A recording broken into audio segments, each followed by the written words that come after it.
NG, the recognized symbol of excellence in sports entertainment.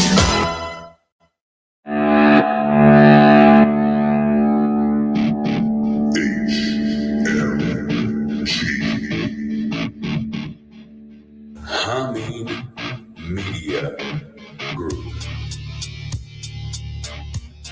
This is NeXT. Next Level Podcast.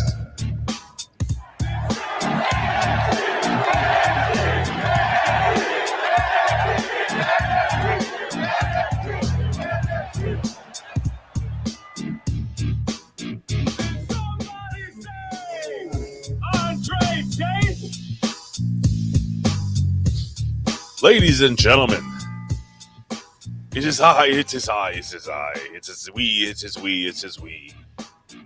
I'm the reporter of the people, the man with the plan, Big Ray, here to stay to talk some lucha libre, which is your Spanish lesson for wrestling today. I just woke up, all right, guys? Here's the deal. I literally just woke up. You know when you wake up and you're sneezing, you're sniffling, and you have all the congestion. I have my coffee. It's really fucking hot, so I can't even sip it yet. It's incredible. It is Thanksgiving Eve here at Hami Media. Ladies and gentlemen, I'm not alone. I'm never alone here. I have with me, as I fade this out ever so wonderfully. You know why I'm taking a long time doing this? Because I totally forgot which button to press. It's fine.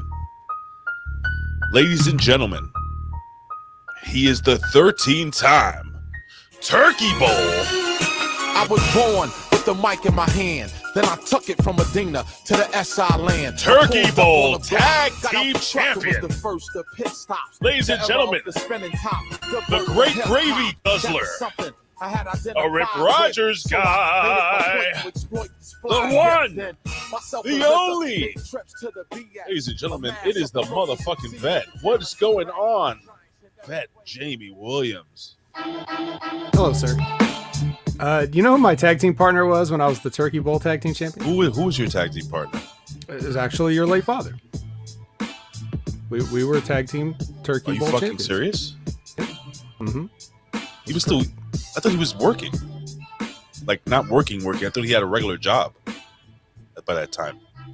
No, how old are you? He came out of, well, that's classified, Ray, but he did come out of retirement to put on those those straps.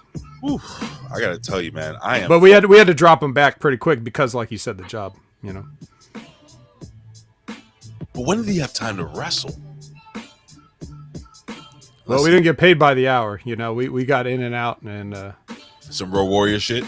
Pretty much, yeah. I got you. Well, I did this just for you. Oh. Did somebody say Andre Chase? Oh man, I gotta find a cleaner one than that. I think this one's pretty good, but anyway. That's the one from the haunted house, right? That is the one. Do they have like a thunderbolt in it somewhere? Or it did. I edited it. So you know how difficult it was to edit it out, because as soon as he said Andre Chase, the fucking thunder and lightning came out and shit. So that was pretty difficult. And no, I don't cook my own turkey. Nobody worked to remember. I do not cook my own turkey. I don't cook turkey at all. Speaking about, anyway, before we talk about ourselves, let's not big veto this show. Why don't we let's talk about ourselves real quick. You want to talk about ourselves? I want to talk about you. I want to talk about you, Big Ray. Why? What the fuck did I do? Oh God! What didn't you do? No, I happened to catch the Light the Fuse last week, where you were the guest. Oh shit! Guest host with Ben Hameen, right? What did I do? Well, I think you know what you did, but just in case nobody else knows, I'll let them know. So, a good show. I enjoyed your show with Ben. Interesting behind the curtain look. I have my side of it. Now I want to hear Big Ray's side of it. Okay. Because I just found it interesting. So I get a message. Let me pull up my message here. So I'm sitting around. It's I get a message, and it's from Chris Silvio. You know, Chris Silvio. Yeah, no, he's all right. Yeah, he says, "Hey, Vet, I know it's super short notice, blah, blah, blah. You feeling for me to light the fuse today?" I said, "Haven't watched it, but I can wing it." And then he's like, oh, "Okay, I'm talking to Ray and Ben at the moment. I'll hit you right back." Oh. And there's never heard I never heard anything again. And then all of a sudden, Big Ray's on the show. Now, I don't mind not doing the show. That's perfectly fine. But I did find it interesting that he specifically messaged me and asked me if I could cover for him. And then I'm just, froze out of the thing. So now on the other side of the coin, the part I didn't see, what happened? I don't know what happened. I didn't even know he messaged you. That's serious.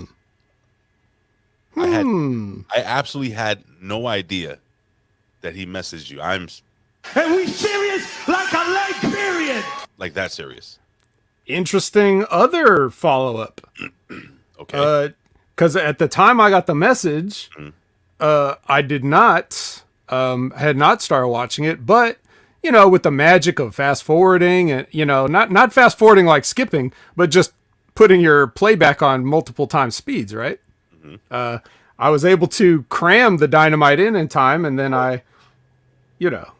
So why don't you just fucking jump in the show? I didn't know anything about it. I'm 100% honest right now. So my message was at 10:08 a.m., which is 1:08 your time. I said, I messaged Ben and says, "Don't know when you plan on doing Light the Fuse, but I can be ready in about 20 if need be." Oh, we were already on the air. No. This is the same day. Oh. And and Ben let me know that he was going to record with you tomorrow. I was like, cool.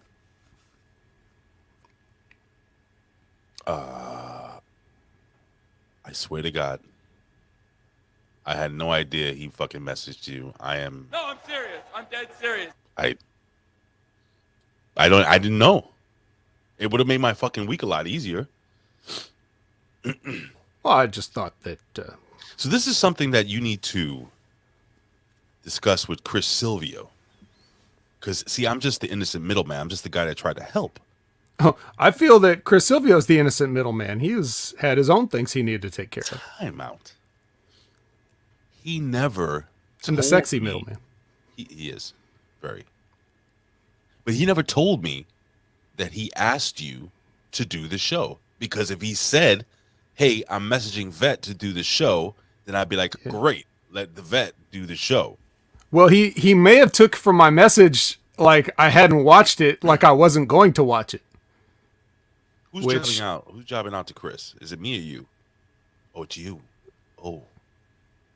Is it me? Oh, I think. Well, no, because he wasn't there. It was you and Ben. So anyway. Well, all right. So listen, this is kind of fucking awkward.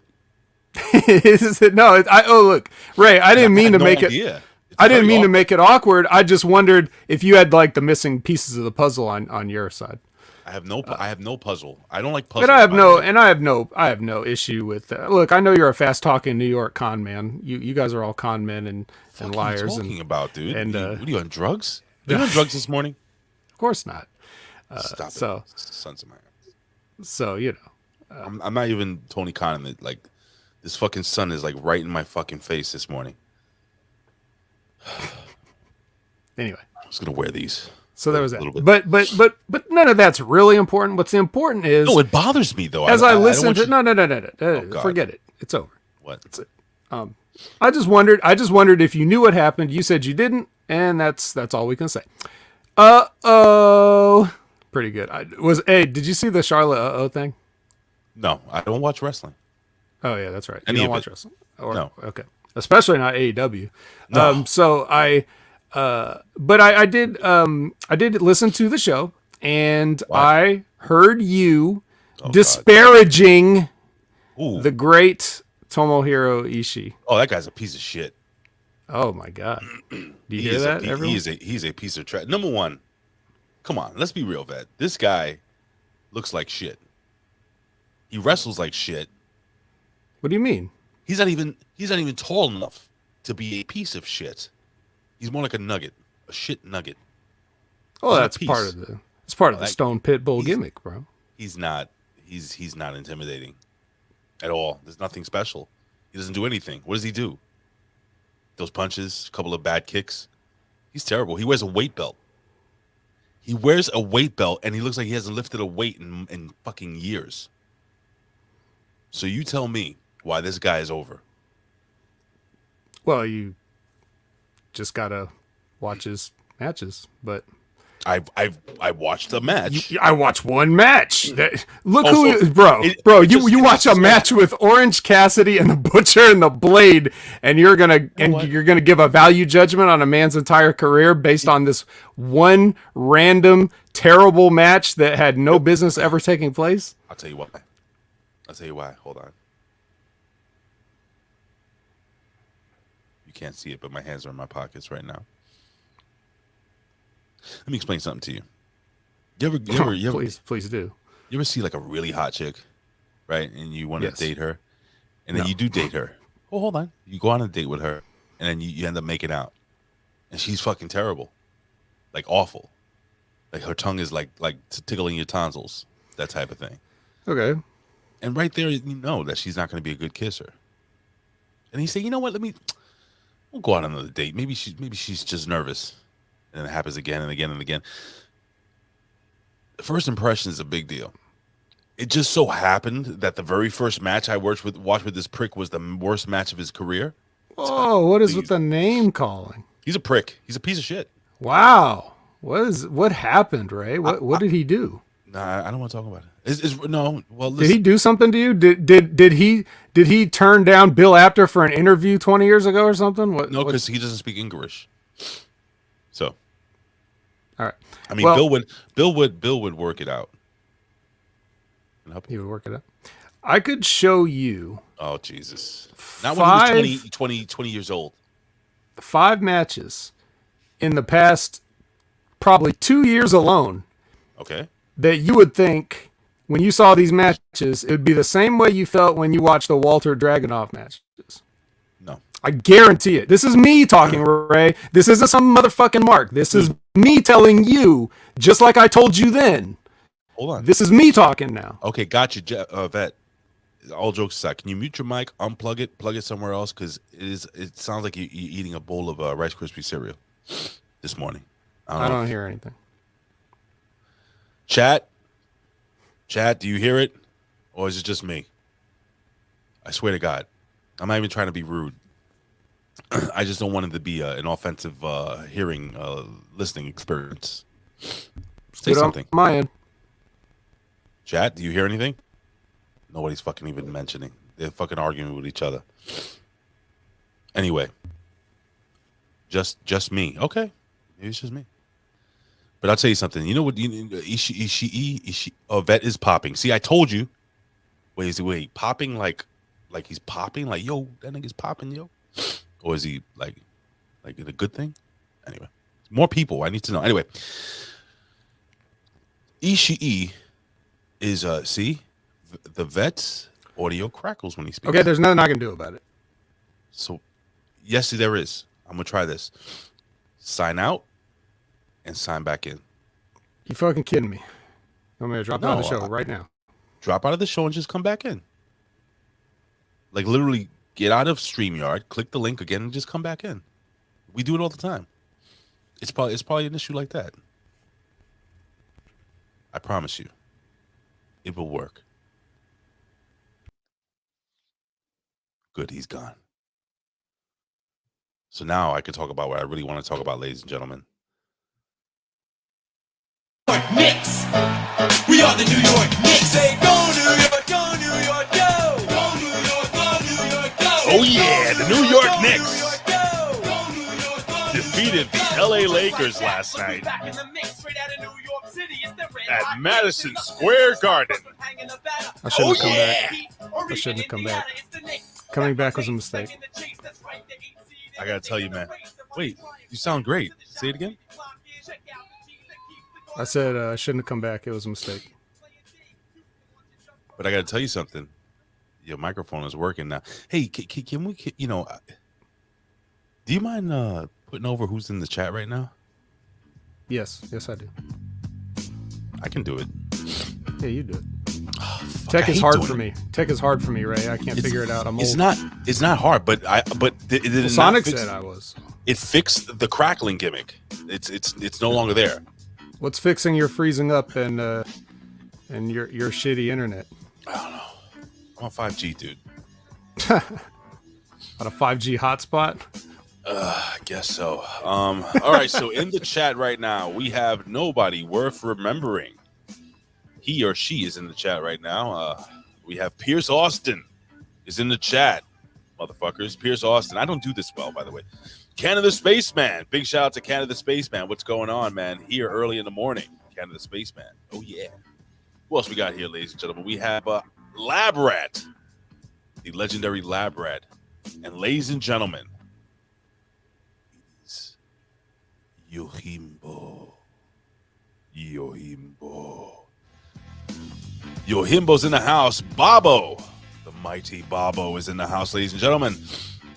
I'm gonna be Gam Wolfer's just popping in. Gammy Wolfers. Popping like my audio. Big. Not small. Big. Josh Hinkle. He's in the motherfucking house, ladies and gentlemen. And man, we have a packed house today. It is the Professor Chalbelo Veracruz. He's magnanimous and glorious. Sonic the Hedge Rat. We have G-Ball 3333. There's a lot of fucking threes there, Chief. Or Chiefette. I don't know. It's probably a Chief. I don't think any women want to watch us. Well, maybe not me. And that's everybody who's in the chat, allegedly, right now. So, Vet, it is what do you call it? It's Thanksgiving Eve. Okay. Mm-hmm. Do you have any plans tomorrow? Not really. You're not gonna see family? Fucking. As we all know, I don't have a family. That's What you common do. knowledge around What here. you do. That is all alleged. That's bullshit. You do have family. You have friends and family. You have Some Blue allegations Chew. are true. You have Blue Chew. I'm sure you're dating more than 5 women at the same time. Which one are you taking with you? Are you taking the hot Asian black mix, or the tall redhead with the freckles on her ass? Yes. You're gonna Not erase. taking anybody anywhere, sir. Yeah. So you're not doing anything? Are you working tomorrow? Like, what's going on? I'll be working tomorrow night, Mm. and I'll be off tonight. So rare Oh, that's what's up. extra day off. So Now, are you? so we can finally do that 9-hour next level review you've been wanting to do. Well, we are going to do that. But before we do that, before we jump into the 3 count, which is and by the way, thanks for asking me. Yes, I'm going to my mom's house tomorrow. Jesus, fucking nobody gives a shit about my life. I just assumed you were going to tell everybody like you always do. Nope, that's not how I do it now. No, I wait. But You wait to see if anyone cares. I wait to see. But ladies and gentlemen, and let me see, Scott Woodford, what do you have? Big Ray. Let me see what he say here. Big Ray, the Timberwolves beat the Lakers. All right, Well, so I guess it's not a big feat. This is what people need to understand. Okay, this is the NBA. Yeah, no, wait. Before you go, Ray, let me go. What people need to understand is that LeBron James needs nothing less than an all-star team to win one game these days. Dude, But people still want to argue whether he's the greatest of all time or not. bro, they acting like last night. LeBron James got thrown out of the game. I mean, he got suspended because of that stupid altercation. I saw this fantastic meme. It showed Michael Jordan in a fight, and he's getting he's clawing out the eyes of Reggie Miller, right? Then it showed Kobe Bryant, who gets punched in the neck in the New York Knicks brawl, right? And it shows LeBron James in a fight, hiding behind security. It's legit, hiding behind the refs, security, and his teammates, running from this dude who would have done nothing. Times sure have changed, have they not? Times have fucking changed. Do you remember those fucking brawls, man, that we used to watch? Do you remember? Bro, dude, when the Motor City Bad Boys were playing, oh my there was God. brawls in the paint, no whistles even blew. No, a foul, dude. Yo, when I was a kid, a foul had to be a foul. Like, you had to see the foul, and I'm not talking about like see the action of the foul. You had to see the mark. You had to see the blood stain on the jersey where they were stabbed. Yeah, dude, blood. Blood like, was I a bad guess you joke. can shoot 2, I guess. Yeah, fine, you pussy. You know I got called a pussy one time because I got literally punched in the stomach going up for a layup. And the Wait, referee, you got punched? Yeah, the referee said that the what was it? It didn't alter my shot. That the foul didn't alter my ability to make that shot. Who's to say? I don't get it. I guess that referee is to say. I agree. He needs a 3-day suspension. I think they should just get that fucking balding asshole out of the league. LeBron James. Come He's a on piece now. of shit. He's a piece of shit. He's full of shit too. Man, That guy. yeah, man. Tomohiro Ishii just No, pieces you know of what? Shit, just fucking... Tomohiro Ishii is more over than LeBron James to me. Oh, okay. Well, I like hearing that. It's true. And he's a better basketball player than LeBron James. But Well, I don't know about that, but you know, the New York continue. Knicks. The New York Knicks. Oh wait, New York Knicks. Okay, don't continue. Let's All right. change Well, course. I'm just saying the Knicks beat the Lakers, but the Lakers still had fucking Anthony fucking Davis. They had an aging but yet still skilled Carmelo Anthony. They had fucking what's the Ninja Turtle? Yeah, it looks just like fucking a Ninja Turtle. Oh god damn it, I can't remember his name. Don't know who you're referring to. Do they have Russell Westbrook? Russell Westbrook. That's the Ninja Turtle. He looks He's just a like Ninja a fucking Turtle? Okay. Bro, are you kidding me? He looks just like a fucking Ninja Turtle. All right. Anyway, we're gonna jump into let me see something. Ninja Turtle. You haven't seen this? I know what Russell Westbrook looks like, but Okay. I guess I never made the Ninja Turtle connection. All right. Well, the internet did it for us because I've noticed this for quite some time. Anyway, I don't know. Am I doing something here wrong? Oh, here we go. So check this out. So if you go to the internet, okay, what they do is they give us this. How can I get on the internet, Ray? You telling me this doesn't look like Westbrook? I guess when you do it like that, Let me make it bigger. That's what she said. Can you see that?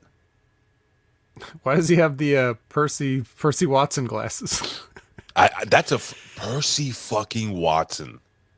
Oh yeah, remember him? Yeah, pretty good. Poor guy. He looked like a sweetheart. Yeah. Ladies and gentlemen, we're going to go to a quick word from our sponsors. And then we're going to jump into the 3 count. We'll be right back.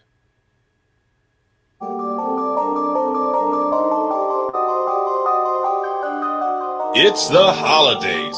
You don't want to talk to your family.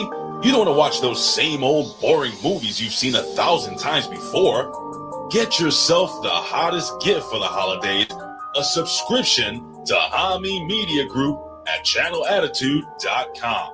Get all your favorite HMG review shows, locker room news, and independent creator content you really want to hear.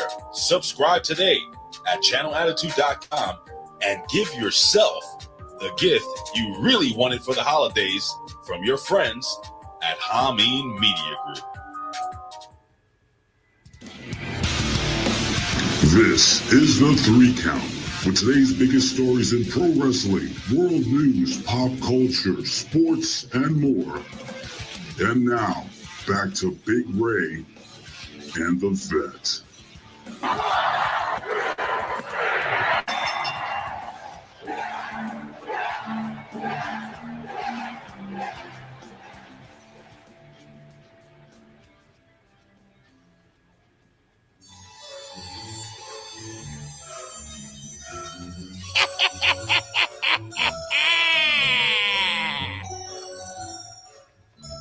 It's Chucky. Oh, yeah. We promised you last week, ladies and gentlemen, that we would review. Oh, the fuck was that? Chucky probably. Dude, was that a good Chucky laugh?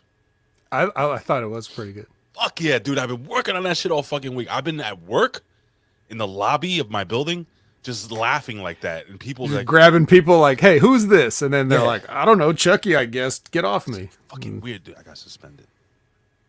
Yeah, that was good. I wouldn't stop. I like it. All right. So we're here. We're here. We're here. So first and foremost, I got to stew something off to you. Okay. Would you believe I have never seen a Chucky movie? I would believe it because you've said this already. But even if you had not said this already, I would believe you. Okay. Because I don't believe you've ever seen a movie or a TV show or wrestling or a wrestler. And I don't think you know, you've heard a Wu-Tang Clan song. And yeah, exactly. So I would totally believe you, just like I always do. You like that sweater? So you really never did? Not one? Nice sweater. No, never seen Chucky. Here's the deal with me. Not that I'm scared, because I'm not scared at all of horror movies. I just don't like horror movies. I don't like the sound of somebody getting slashed. I don't like the sound of somebody, the sound, when they're getting stabbed and shit. I don't like that. I don't like the visual of blood as much, Rad Rob's in the house, ladies and gentlemen. Oh, speaking of Rad Rob, I gotta put this over again, ladies and gentlemen. So I will be along with Rad Rob on Brad Shepard's show this week. It's gonna be fucking awesome. It's gonna actually come out on Hami Media Group's the Podbeam gimmick. So Brad Rob, you can put it over in the chat here. It's gonna debut on Thanksgiving morning, if I'm correct, at 7 a.m. 7 a.m. So it's Brad Shepard Unleashed here at HMG for free. The most downloaded show on HMG. I'm gonna be on with Brad Shepard and Rad Rob. So that's gonna be cool. We're gonna be recording that today. I'm not allowed. Just for clarification, guys, like it doesn't have to be Podbean. That's the one that we were used to, but like whatever you listen to podcasts on is probably on there, because I listen to Brad Shepard Unleashed on Google podcasts. So yeah, you could listen anywhere. Yeah, because Podbean connects to all your all podcatchers, as the cool kids say. So again, it's Brad Shepard Unleashed, 7 a.m. on Hami Media Group's podcast channel. Thanksgiving morning. It is Thanksgiving Eve, guys. If you're listening, we're recording this 11/24/2021, and we're reviewing Chucky. So now, there are 7 episodes out, but I've only watched the first 6, and I finished watching that one last night. I wanted to do my homework, so I'm going to ask you a couple of questions about this, because as a person that's never watched Chucky, I know who Chucky is. Right. I got to say, I knew of like the connections with the people. It had me going back into Google trying to figure out who's who and stuff like that, which was fun. So from what I understand, before I ask you this question, they did a great job at bringing that nostalgia back to the show. Number one. Number two, now my question to you is, do you think they did a good job at bringing nostalgia back to this show? Yes and no. Here's why.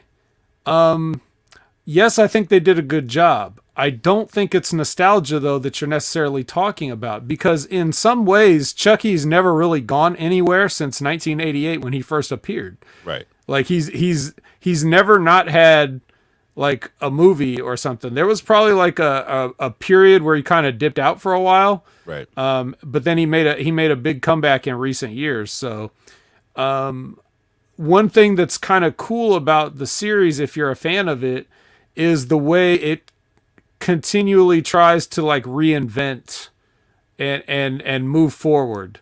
Like, how if you've ever seen, maybe you haven't, Ray, but for the people that are familiar with like Friday the 13th, for example, what it's going to be. It's going to be Jason's going to kill a bunch of people having sex, and they don't really deviate from that formula too much, right? Right.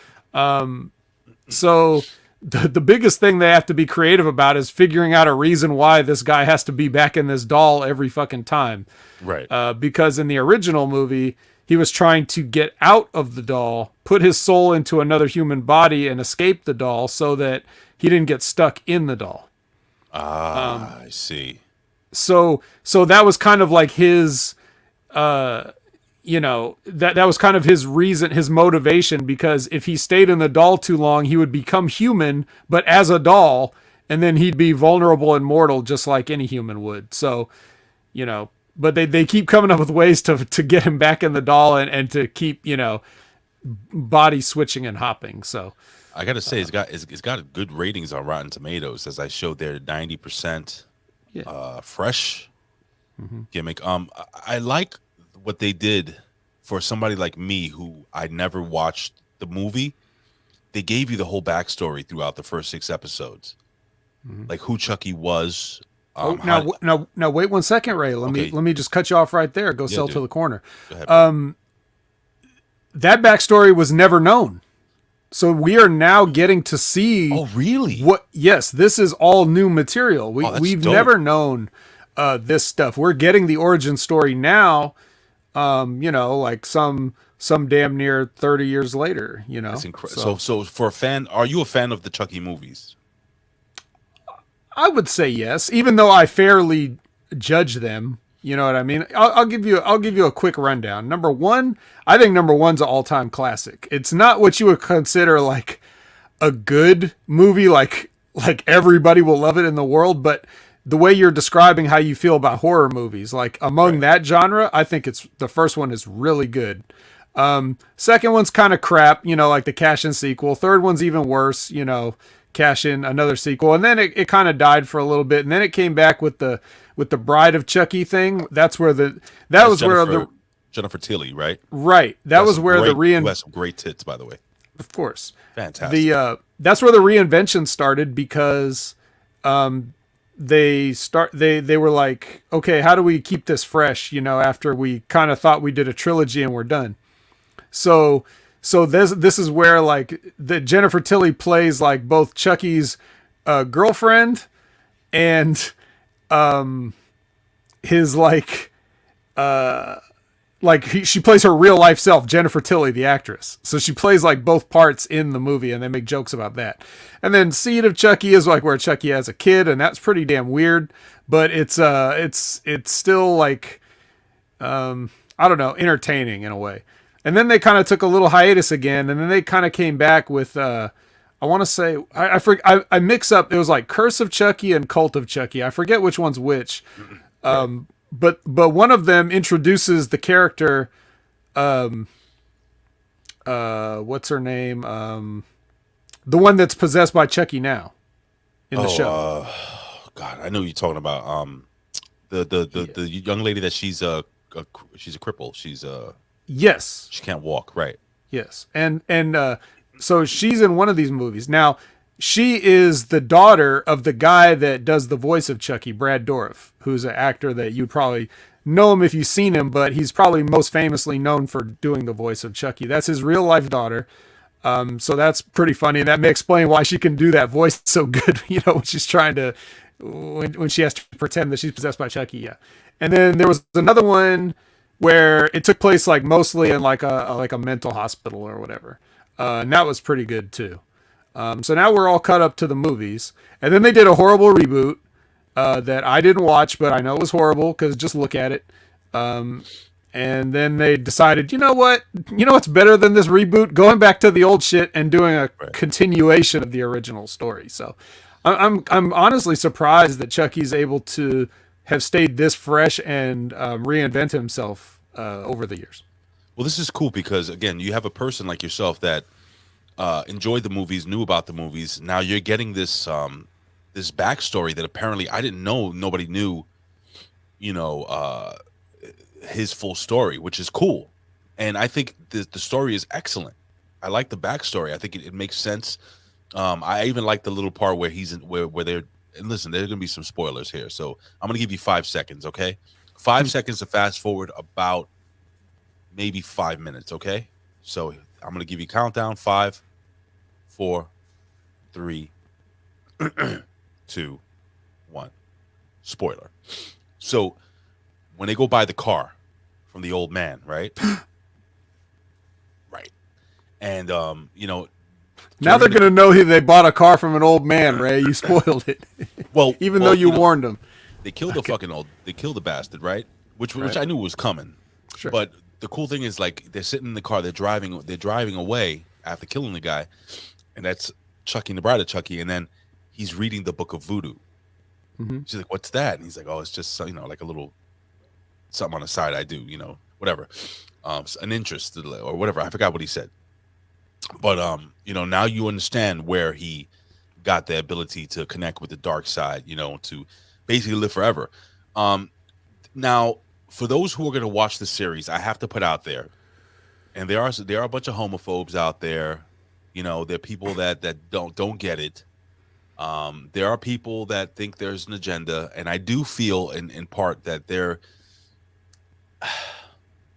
So the star of the show is a young boy, and he's in love with another young boy, and I could swear the third young boy who's dating the blonde chick, what's her name, the bitch that ends up being a teammate or whatever, Junior, they call him Junior. That kid I thought was totally gay, and I think he will come out as bi-curious or whatever the fuck later. That's their agenda. They're gonna put it in there. It's gonna happen. Okay. I had to go back 3 or 4 times because the dad, when he got killed, like when he got electrocuted by Chucky, right? I'm like, wait a second, is that the same guy playing the uncle? They look just the same.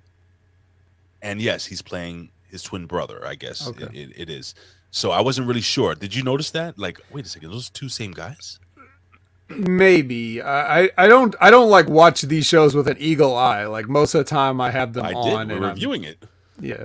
Well, I didn't, I already been 5 episodes in before I even brought up reviewing it. So like, I'm not going to go back and watch them again, but yeah, like now that you say that, like I did kind of notice that a little bit.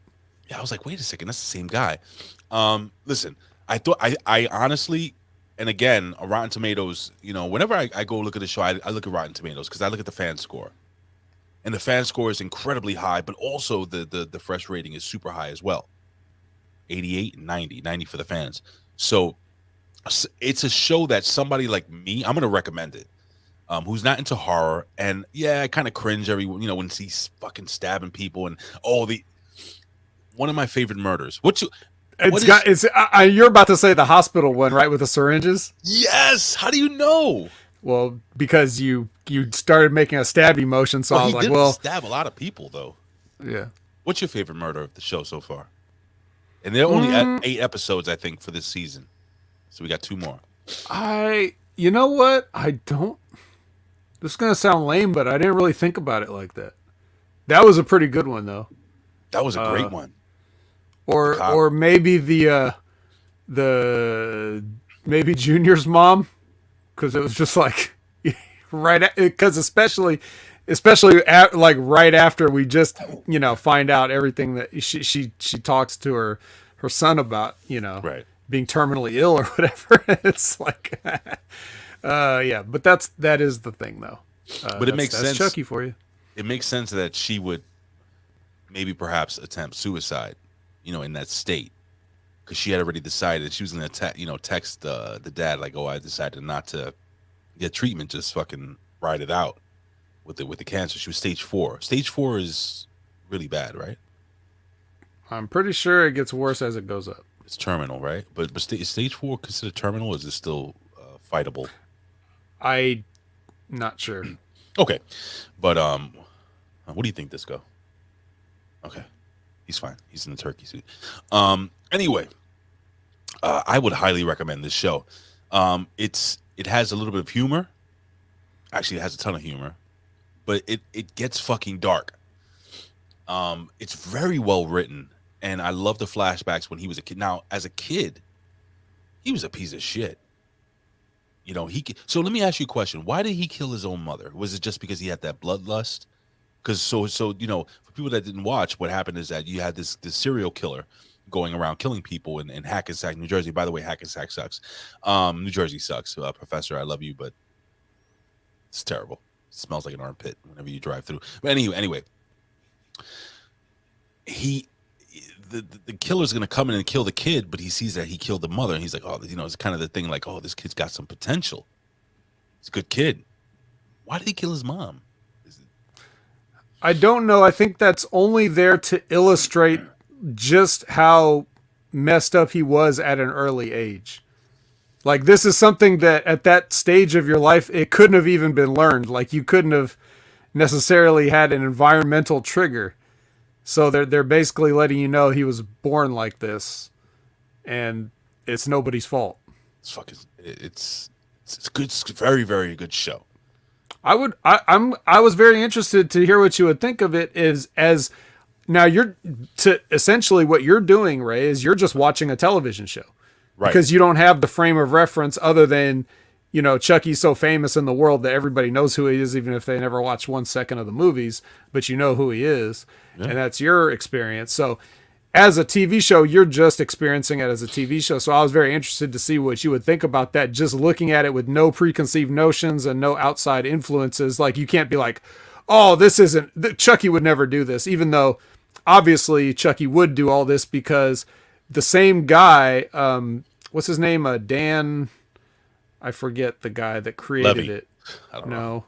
No, but the guy that created it has Dan Fielding. no, Oh. no, you're just making up names. Maybe the chat can help, but it's the guy that created Chucky, and he's done every Chucky project since the beginning. So he's always written and directed all of these things, whether it was the movies or these TV shows and stuff. So it's like that's why there's been a consistency. Don Mancini. Don Mancini, yes, that's right. Mancini, I can't read. Yes, from the beginning, this is all his creation, and he's always been a part of it, except for that one terrible reboot that I talked about. I'm sure he didn't have much to do with that. But that's what has been like. That's how it's been able to be consistent and evolve over time, because he's always been involved. It's not like one of those things where it's like, you know how sometimes a guy will create a property and then they'll just kind of like push him out of the picture and just take all the money, Yeah, well, that's Star Wars. Right. So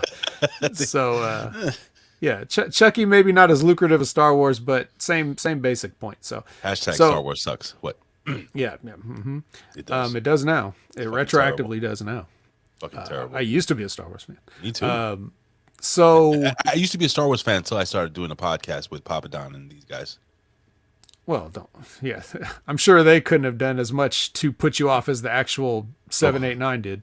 You never worked with Papa Don, have you? So anyways, we're not talking about that. We're talking about Charles Lee Ray. And so I would recommend, now that you've seen this show, I think you should at least go back and watch the original Child's Play. Well, that's what I'm going to do. Actually, probably it's perfect, because in between this and the recording at 8:00 p.m. tonight, my wife's not going to be home till like 6 or 7, so I'm going to watch Child's Play and see how it is, so I can tell you about it next week if I liked it or not. I probably will. There's one scene in that's like in Child's Play, because I mean the premise of it is kind of silly, that like a serial killer puts himself in the body of a doll, but but there's one scene in the movie that's like horrifyingly iconic, and once you've seen the movie, then I want you to tell me, it's like a shot. It's not just like a whole scene. It's like maybe 3 or 4 seconds of actual footage. And if you get a screenshot of what you think that scene is, then send it to me, and I'll tell you if that's the one I'm thinking of. Fair enough. Did he kill a cat? Because I like cats being killed. I hate cats. I don't recall. Himbo is saying this. I hate when the cats get killed. So I will just say, if you watch the entire series of movies, there'll probably be many, many, many times where you're like, what the fuck? But this first one, though, at least check out the first one. Well, speaking of movies, Mr. Vet, as am I doing this right? Let's see. Hold on. Oh, yeah. Ladies and gentlemen, now this is the second count in the 2 count or 3 count. Ladies and gentlemen, we are going to review Dwayne "The Rock" Johnson in Red Notice. Oh yeah, Ryan Reynolds and that super hot Latina chick or Italian, whatever the fuck she is. I don't know what she is, but she's fucking gorgeous. God damn, she's gorgeous. Ryan Reynolds is kind of hot too. But it is Red Notice. Vet, you forced me to watch this. That's a lie. I gotta tell you something, man. Now Ben Hameen reviewed it, kind of. He did not like it much at all.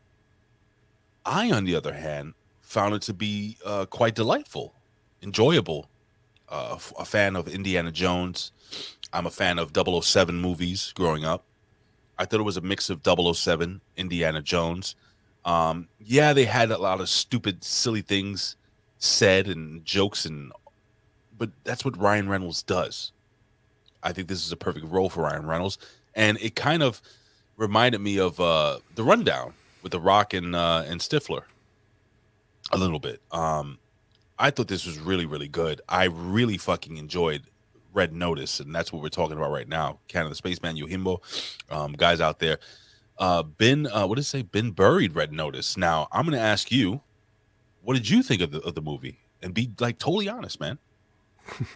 All I ever am is totally honest, Oh. unless otherwise noted for humor purposes. Got it. So to say this movie sucked a dick would be a little harsh, You think? but for me, it was extremely exhausting to try to sit through this. There was a point at which I was like, okay, there's got to be wrapping this movie up right now, right? And I looked at the little timer and there was like 43 minutes left. And I was like, there's not 43 minutes worth of things to do.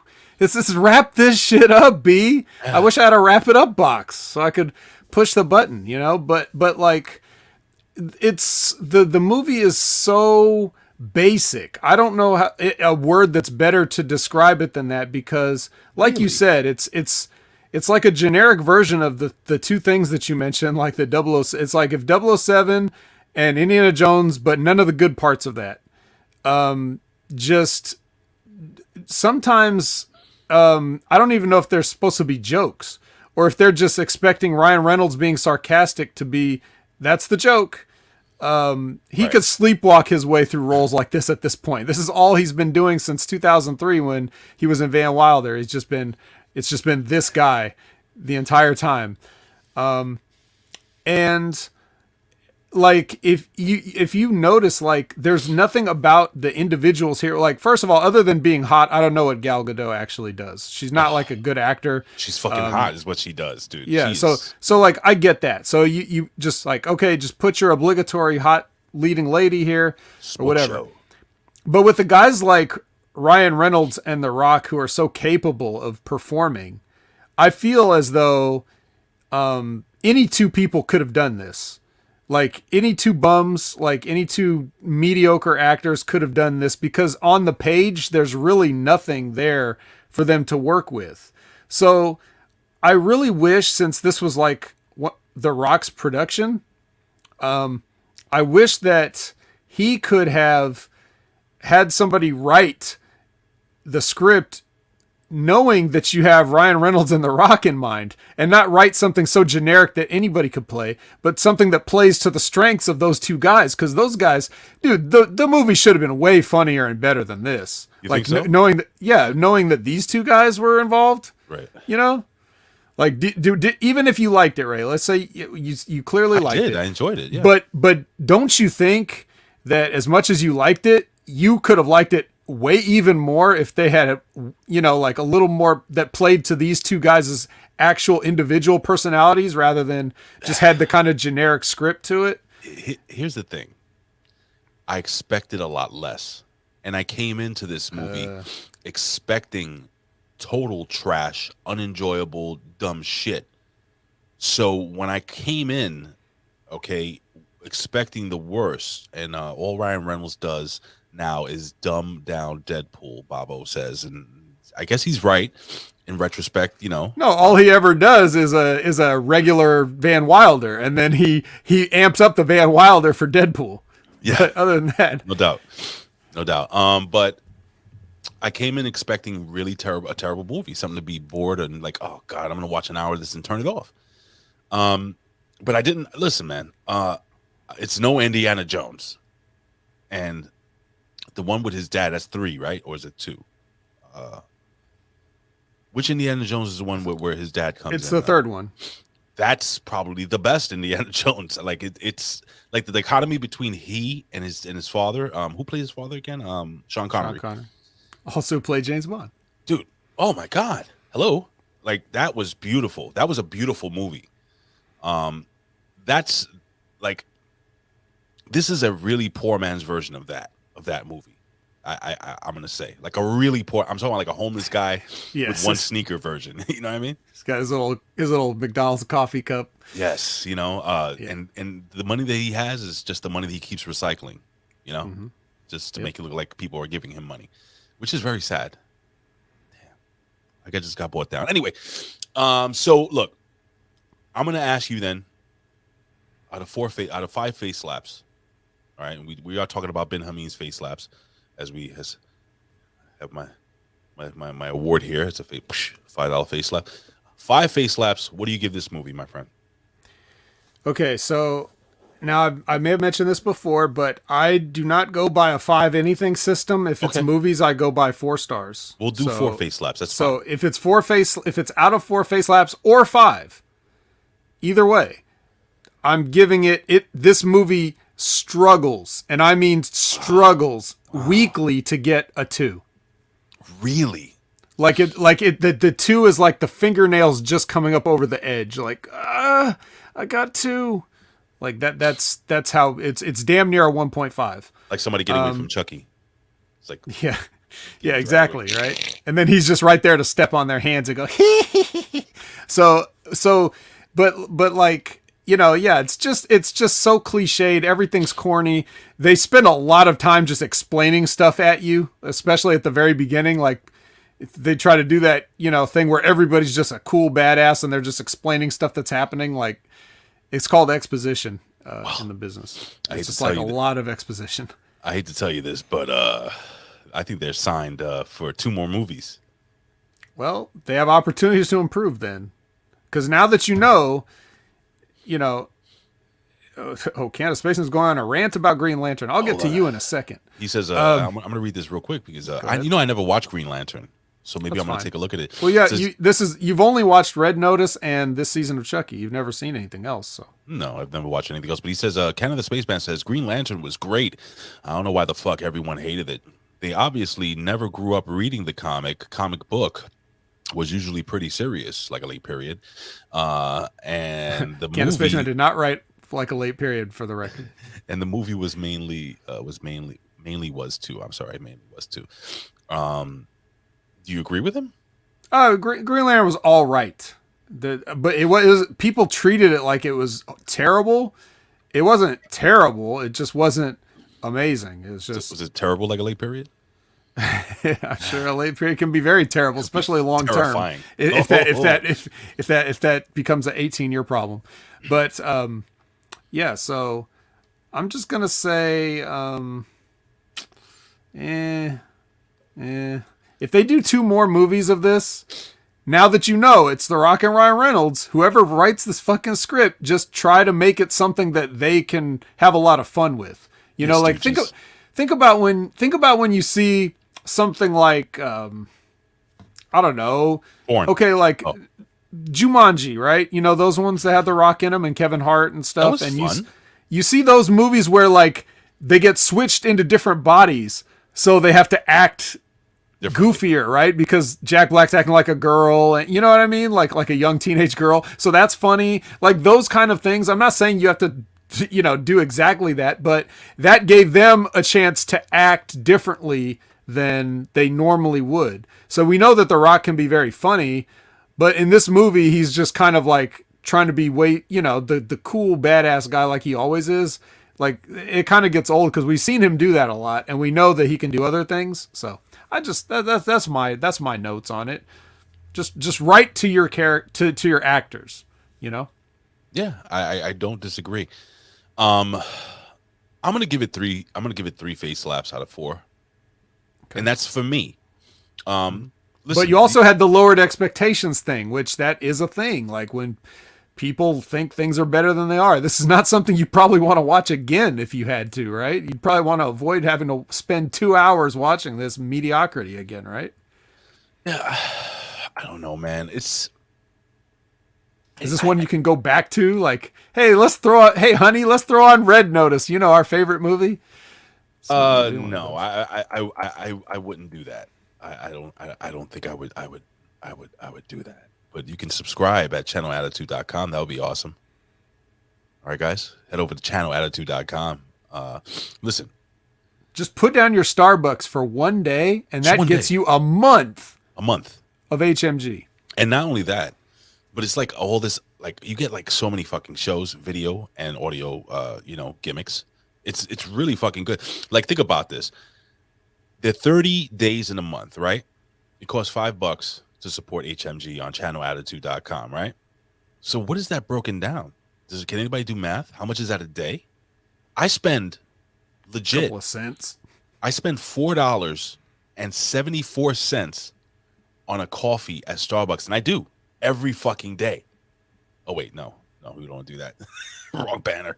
I think it's only like maybe like a couple of cents, right? What would you say? Like maybe 20 cents, 15 cents a day? I don't know the math, but it's worth it. Yeah, it's very cheap if you look at it that way. Yeah, and listen, I know we're supposed to put over the other shows there, but I think HMG gives you a hell of a lot more. I mean, this is just me. But anyway. Well, even if you spend the $10, that's 2 cups of coffee. Jesus Christ, dude, that's 2 cups of coffee. I have 5 cups of coffee at $4.74 every fucking day I'm at work. Right now I'm having Russo brand coffee. Right. Head over to roasters.com. Anyway, we're going to Put the number. the coffee down. What is that from? Where's that from? That's I know you've never seen a movie, but that's from Glenn Ross. I've never seen that. I've never seen that great. for real. Is it Alec Baldwin scene? Yep. All right, I gotta check that out. But ladies and gentlemen, this is the third count here in the 3 count as we jump into as we're finishing up in the first hour of the show, and we will review NXT 2.0. And was it a better show this week? A little tiny bit, maybe, right? A little bit better. Stay tuned to find out. Stay tuned to find out, you fuckers. But here we go. It is the number 3. And it is some pro wrestling news. Do you know this theme right here?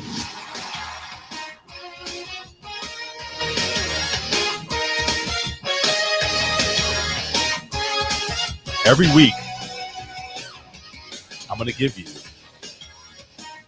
This is the 1993 version of WWF Superstars. Really? Yes. Yeah, I did not know that. Yes, sir. 1993 was a year I don't think I watched a single wrestling thing, though. So that makes sense. Okay, I'm getting a phone call from one of my residents. They think I'm working, so I'm just going to hang up on them. Okay, so let's jump into the very first. First and foremost, I have a couple of news stories real quick, and we could just brush by a couple of them. But apparently, let me see if I have this queued up. Yeah, I'm gonna actually queue this up really quickly. So the big story this week, one of the big stories, is that Seth Rollins was attacked on Monday Night Raw. Nobody's talked about this here on HMG just yet. I did. Did you get an opportunity to see the video? Yes. What did you think? Well, I saw a couple. I saw a couple of different fan videos. What do I think? I think Seth Rollins got tackled by a fat guy. What else is there to think? Please go. I gotta fucking pull this up. Give me a second. Go ahead. So it was weird because Seth Rollins is going back up the ramp after his match, and then he gets double legged by somebody, and it seems like the kind of thing that would happen if a wrestler was to come out of the, out from the entrance and attack another wrestler, because that's where the guy came from. A lot of times, Ray, I don't know about you, but pretty much every time I've ever seen a fan do something like this, it's like they try to hit the ring. And I never seen a guy run down the ramp before. Have you? Because I never have. I'm sorry. And so this was like, it was bizarre. At first I didn't know what I was looking at. And then, I thought it was a wrestler. Right. Right? The guy, I was like, what is Angelo Dawkins doing out here tackling Seth Rollins? What should have hit intro. The guy had time to hit intro music. Mm-hmm. But listen, I wanted to cue this up so that you can hear it from the guy's mouth himself. This is Seth Rollins being called out by TMZ, and they're gonna ask him straight up what's going on here. This is a courtesy of TMZ. Seth, how you doing, man? I'm good. How are you? You good? Scary Scary last night, huh? Of course. Yeah, it's terrifying, brother. So what were you thinking Real quick, he's wearing a mask, so if he sounds muffled, that's why. at the time? You know, like, what were you thinking? It happened very quickly, so I was mostly just reacting and hoping that, you know, our security team would come and do their job, which they did very quickly, and then it was just trying to detach and move on, you know, and hope that everybody's okay. So, I mean, did you think for a minute, did I miss a rehearsal or something? So you knew it was real? Well, once the tackle happened, I knew what was going on. I mean, the guy was barreling around the corner, and Did it hurt? I didn't know. No. Didn't hurt. I mean, it was startling, but it was not, you know, it's just a tackle. So you didn't get hurt or anything? No serious injuries, nothing like that. I was safe, he was safe, everything's okay. So they charged him with attempted assault. I mean, it looked like an actual assault. You know, I mean... Well, it was an attempted assault. I mean, he didn't really throw any fists. He got a little of my hair, but that was probably about it. So, do you want to press charges? Is that... I'm not going to speak on that at this time. You know... Should they allow him back or ban him from life? No, I think as a precedent, probably should not be allowed. All right. So basically, it's so fucking loud back there. He's at an airport. He's at the airport. Is he like having to wait, and this guy's like cornered him because he can't go anywhere because he's in line, or is he like trying to walk through the airport and the guy following him? No, so it's the TMZ reporter, and he got him outside. You know where you wait for the little bus that takes you to where you gotta go, or your limo or whatever. So he's waiting in that area, and Seth seems pretty cool about answering questions. He's not being a dick or like trying to walk away from the guy. He's answering all the questions. And basically, if you really couldn't hear it, Seth basically said that you know, he was more startled, not hurt, even though he came up with a bloody mouth. That was a big boy that tackled him. It's a big guy, and a lot of the news outlets out there saying an out of shape fan, and he showed his muffin top, but most of us have muffin tops. I don't understand what gets in somebody's head to have them think it's okay to do this. So now I dug a little deeper. I dug P.I. deeper last Ray? night. P.I. Ray. And this is a shoot. This may be the first time you guys are hearing this here, and you can Google and fucking Wikipedia, whatever the fuck you want to do. Go to our boy Brad Shepard and ask him. The reason why the fan was so angry at Seth Rollins. Are you ready for this? I think so. Apparently on Facebook, this young man was catfished by a fake Seth Rollins account, and he thought it was the real Seth Rollins. I don't know the specifics as to how he was catfished, but do you know the term catfish? I do, but maybe some of the listeners don't. Do you want me to explain it to them? Yeah, please. Okay, well, the term comes from a movie, right? They got turned into a show. And the movie was about this. The movie was a documentary made by this guy, Ari something or whatever. I can't remember his name. But anyway, yeah, he had an online relationship with this girl that he was talking to, and then he goes to meet her and finds out that it's not who, she's not who she claimed to be, right? So he tells a story in the movie that has something to do with a catfish. That's where it got its title. But yeah, so now catfish has become a term based on like anybody that's ever, in an online relationship, hoodwinked into thinking that, they're talking to somebody that they're not. That good enough coverage of the... Yeah, I got. I'm sorry, dude. I don't understand what's going on. Like, I never get texts throughout the day. I got a text from Brad Shepard. I got a call from one of my residents. My wife sent me a picture of a fucking dog in the hotel that she's working in. They have a mascot there, or like somebody has a dog and they bring him to work every once in a while. It's adorable as shit. I put my phone. Don't let the show stop you. I know, right? I get back to all these nice people. I legit put my phone in airplane mode so that I wouldn't get fucking, disturbed. But I still have this fucking Apple Watch gimmick, so I get all the phone calls and text messages here. So like my wrist is like the whole fucking show, and it's annoying. But anyway, so the guy was sending, Bobo's right. He was sending fake Seth Rollins money. What? Now wait a minute. Go ahead. Yeah. How did somebody this stupid figure out how to get up onto the stage at a WWE show? He seemed like he'd be too stupid to like leave the house without a handler, or to figure out how to like climb up from the ground level or get up to the stage level. And I just got a text from Red Rob. What the fuck? The guy's watching the show. I know. All right, stop selling these people. All right, he's telling. Don't sell it. I love you, Rob. Don't sell it. Don't sell Rob. I love Rob. Love him on your own time. Okay. Sorry. Continue. I mean, that was it. No, it's just I don't get it. Listen, guys. I just want you to understand something. You know, when you have a couple of drinks in you, and or cocaine or whatever the fuck you're doing, because you have to have something inside of you to do something stupid. People that run on baseball fields, people that run in the middle of a basketball court, people that do this shit. What is the end game? Nobody's gonna remember you did this. Well, maybe this guy. Do you remember the one where I think it was old WCW where the guy charged the ring, and Macho Man got a hold of him when he was with the NWO, and Kevin Nash and Scott Hall. Remember those guys? When it was like in the cage? I was it? No, I don't remember there being cage. There was a famous incident in the cage. Maybe it's but guys hit the ring on the NWO a few times, so all I know is that that guy got fucked up really bad. Hey, speaking of fucked up, did you know that Charlotte Flair has been unfollowed on all of social media by El Ídolo? This would be like one of those telenovelas where they zoom in on the face where we're all going like, oh. Apparently. Bray Wyatt, his first wrestling related appearance, let me see, is being booked. Wyatt will be a part of WrestleCon 2022 in Dallas, Texas.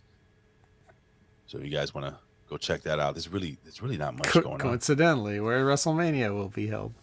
So this is I mean, there's not really much pro wrestling news, but I did want to, I left something out of the 3 count. I said, you know what, if we ran through this really quickly, the pro wrestling news, I would bring this up to you real quick.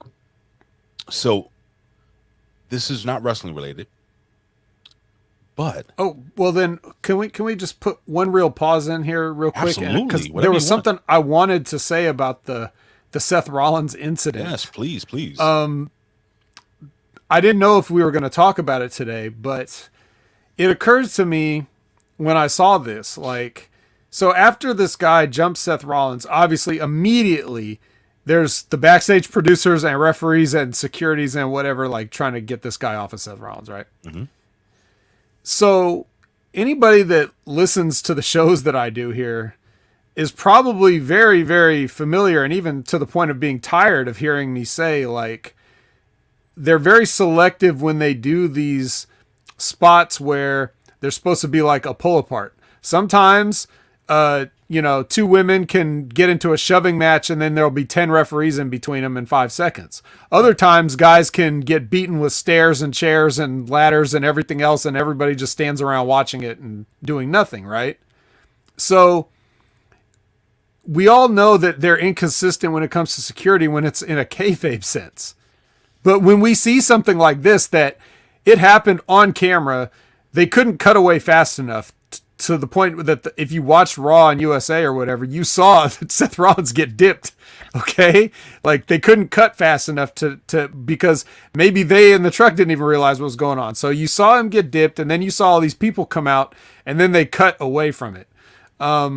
So when you see that that's how stuff is handled when it's real, can you really, at this point, continue to go on doing angles where people get savagely beaten for several minutes and stuff, and nobody comes out to help or nobody does anything? Like, can this be the thing that causes us to just say, okay, we're done with these fake non-security angles type deals? Like, do you know what I'm saying, Ray? No, like, am I explaining this right? No, you're explaining it right. I get it. I will also throw in that after reviewing this video multiple times, I think if the referee didn't get involved, the guy that tackled Seth Rollins would have been put to sleep. Seth Rollins had him basically in a rear naked, well, not a rear naked choke, front face lock, and he had his forearm under the guy's chin, and he was about to wrap his legs around the guy and put him to sleep until the referee jumped in and fucked it all up. And that's why the guy got on top of Seth Rollins and was able to get out of it. Like, I watched it like 3 or 4 times to see, could Seth Rollins have defended himself? And Seth Rollins, look, man, you have to understand something, guys. These people are, they're fucking like top flight athletes. You know, whether you like Seth Rollins or not, I think it's smart, man. And now this guy's going to jail, and he's going to pay a lot of money. So the money that he paid Seth Rollins for the fake Seth Rollins, who does that? That's what I'm saying. That's what I'm saying, Ray. Like, how can this guy be so dumb that he thinks Seth Rollins needs his money? I don't know. I feel like he couldn't have found his way to the arena. You know what I mean? Like that's. But he did. How though? Did someone take him or? I don't know, man. The guy moved quick. I mean, maybe the WWE signs him. Maybe AEW signs him. I can see Tony Khan being like, we're going to sign that guy. I'm serious. I'm that serious. I don't know. Hey, by the way, New Japan Pro Wrestling is re-airing 2021 New Japan Cup Final tomorrow on Roku. Better check it out. I don't know if you guys... Listen, I tried watching some of the Tomohiro Ishii wasn't in the finals this year. That guy's the shit. I was watching... I tried to watch some of the Japanese wrestling. 15 minutes, I was done. I was already on my cell phone doing other things. Man. I tried, dude. It is just fucking awful. In my opinion. It's awful. Dude. Terrible. Awful. What the hell do you know about anything? Not all right. It wasn't awful. It was terrible. What's the difference? Difference is terrible. You just don't know how to do things. That's what does that even mean? It's like you watch 15 minutes of some out of context, no frame of reference stuff. I'm surprised you didn't turn off the Chucky show after 15 minutes. I don't know who these people are. What's going on? I'm out of here. No. It's fine. It's fine. Anyway, it's time, ladies and gentlemen. I try to procrastinate long enough. And trust me, I procrastinated. Hold on to your fucking hats. It's time to stuff that turkey, ladies and gentlemen. It is time for NXT 2.0. We all want to go big, then say that. Ho! Ladies and gentlemen, it is NXT 2.0. This show came to you live on the USA Network November 23rd, 2021. It was headlined by Johnny Gargano, a skinny European guy, and a guy from the hood defending his title. Ladies and gentlemen, we kicked this show off the only way we could. Grayson Waller versus Tommaso Ciampa for the NXT World Heavy. Well, I'm sorry, it wasn't. It was just a match. So now we got Grayson Waller. He is a bad guy. Or is he? Is he a bad guy? Or is he just the new blood? Are they doing the old WCW gimmick in around the 2000s where they had Rey Mysterio take off his mask? Veteran, I got to ask you, what did you think of the new heel persona of Grayson Waller? And what did you think of this match as Tommaso Ciampa does win, hitting the fairy tale ending for the 1, the 2, and the 3? The heel persona is not new. It's just what he's already been doing. So not really sure about that part of the question, but right. I don't know. But what he did do that was a little interesting. That was not on purpose. I'm so sorry. Oh, well, please. What he did do here was like when they were doing the opening part of the show, when they're playing like the Then, Now, and Forever part, he's like talking over it. And he started burying the legends there. That was kind of good. Yeah, so the show had to cut in early to him on the mic, which I thought was interesting choice. He compares himself to Cena, Rock, and Roman in this promo. Of course he does. So he actually had like a little bit of fire here in this promo that he did, and it's probably the best we've heard from him. Then Ciampa comes out. They have their match or whatever, and I actually feel like this is probably the best we've seen from Grayson Waller, despite the fact that he's wearing pink trunks and gloves. A lot more boxing, by the way. Yeah, I was going to say that's where I was going next, is like there was some actual punching, more punching here. Would you like to grade his punching out of Hameen face slaps out of 5? 2.5. 2? Okay. But compared to previous 1s and 0s, perhaps, that would be easy. An improvement. So he did work in more punching, such as it was. And but his actual match, I thought, was better than we've seen from him. Granted, we haven't seen a lot, but even before that, when he was at NXT UK and all this stuff, like I don't remember seeing him come off this well. No. So I will give him a mild thumbs up. Oh, you're gonna give him the Orange Cassidy thumbs up? Yeah, kind of like. Hold on. Yeah, put my sunglasses on. Right there? Well, right there? Or do I turn it up a little bit?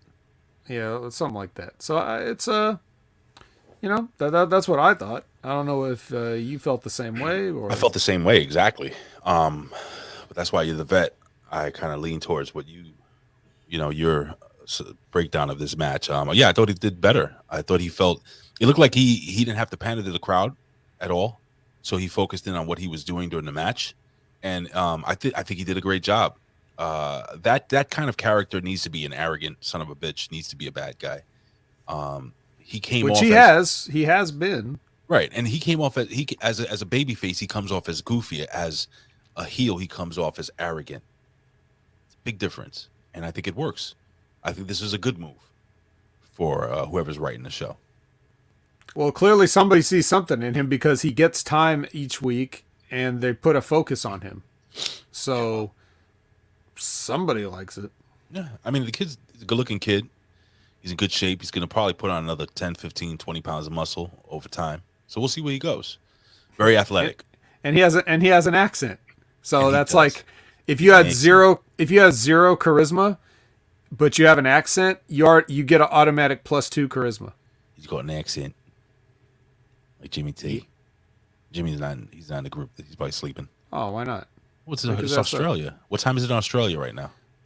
Right now in Australia, it's only they're only like 16 hours ahead or whatever. So let's see. Let me see. Hold on. Let me see. What time is it in Australia right now? In Canberra, Australia, it's 4:18 a.m. It's 4:18 a.m. That's all. You should be awake. Sleeping in. Fucking jobber. We have an interview with L.A. Knight. I say dummy. Dummy, yeah. He's interviewed backstage. He goes off on a tirade regarding how Waller does, in fact, suck. But then your boy, Joe Gacy, rolls up and says that they should build each other up, not tear each other down. What did you think of this, man? This is well, I like when LA Knight called him a creep. He is a creep. Yeah, he's a creep. Creepy. And this is the first time I've heard LA Knight say that's not an insult. That's just a fact of life in quite some time. True. It's been a long time since I've heard him say that. And he said it twice here, probably because hasn't gotten it in so long. He figured we should get a double dose. And I think he's probably right. So he's so good. He's so good. Like LA Knight is I don't know why. Why is that guy, Vet? Why is he not on a main roster right now? You don't think he can help out on a?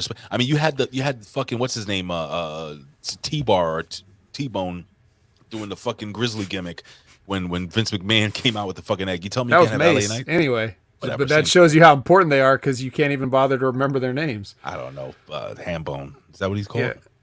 No, that's T-Bone. What's the other guy? T-Bar and Mace. T-Bar and Mace, right. Yeah.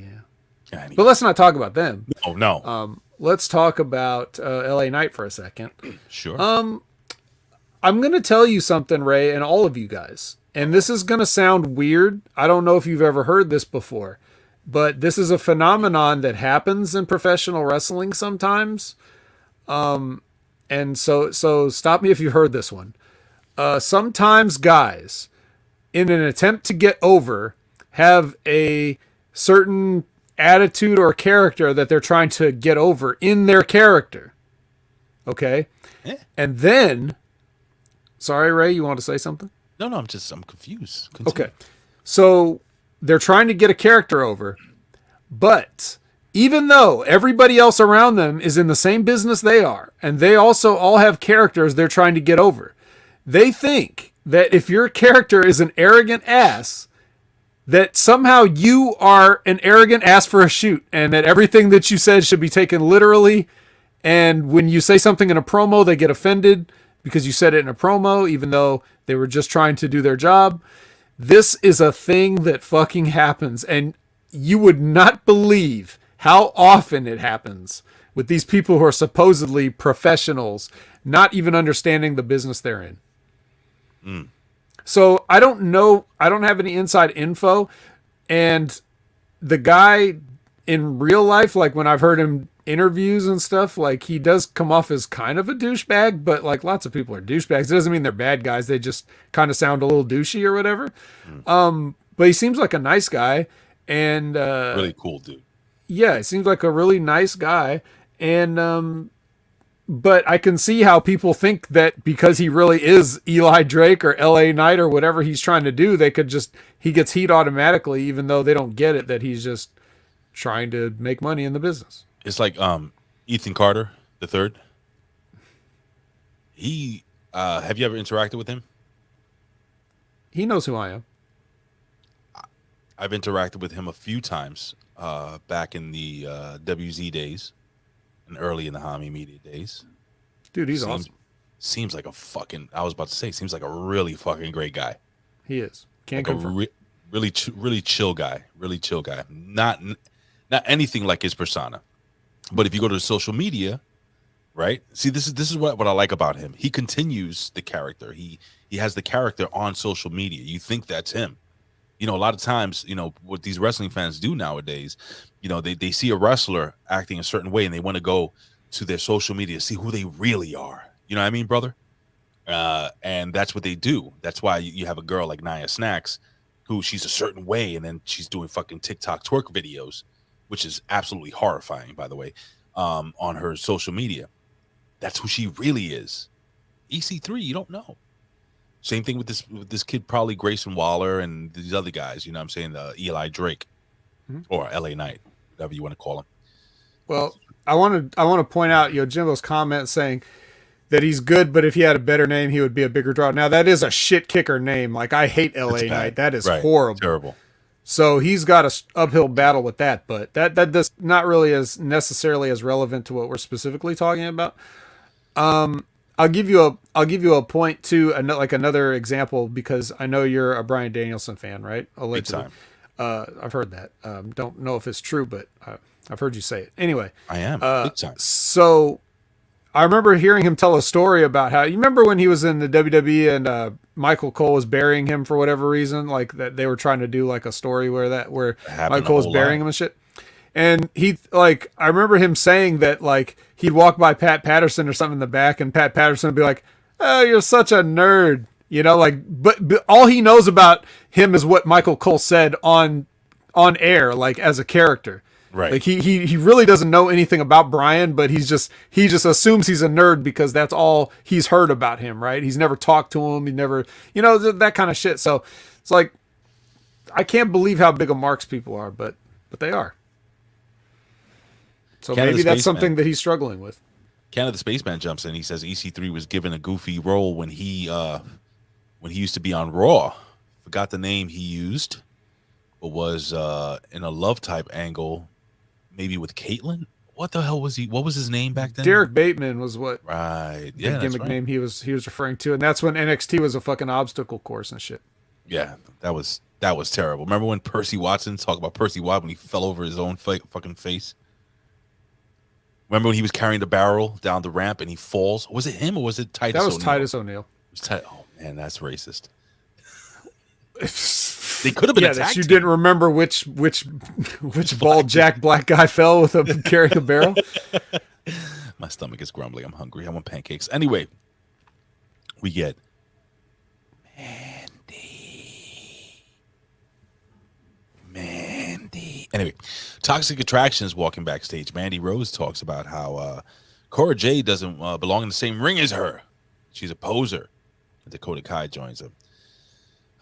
Okay, what did you think of this segment here? I love the part when the off-screen reporter, like the TMZ reporter, is like, "Excuse me, Toxic Attraction." Yes, yes.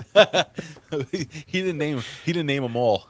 Yeah, not excuse me, Mandy, or something like that. Like, excuse me, Toxic Attraction. Hey, ladies. That's great. Anyway. Dude, Mandy's fake tan enough to be president, boy. What you think about that, dude? I don't care, bro. I'd lick every. I know you don't inch of that woman. Yeah, she's fucking bad, dude. I know. When I get on with Brad, he's gonna do the butt beauties of the week. I'm excited because I have mine, and I'm not gonna stooge it off who it's gonna be. Okay. But it may not be somebody you guys even remember as a former I'll say she's a former WWE diva back in the day. Right. So, anywho, kind of with a name like of the week, I would kind of expect that to be current. But okay, you guys are. No, it doesn't have to be current. It could be. It's just his butt beauty of the week. It could be anybody. Okay. So I'm just putting that anyway. So there's that. Dakota is just wordlessly twitching here. Oh God, yes. Then you shouldn't have said it. They walk past some. They walk past some broken stuff, and it turns out that Kaylee Ray broke it with a bat. How exciting, bro! There she is with her bat, grinning, like I did this. Is this cringy to you? I mean, it's as opposed to what the rest of the show. I can't really, I can't hold it too badly against them. It's not like anything they do is good. So, I don't ever want anybody to lose their job. But I don't want to see this woman on my WWE TV anymore.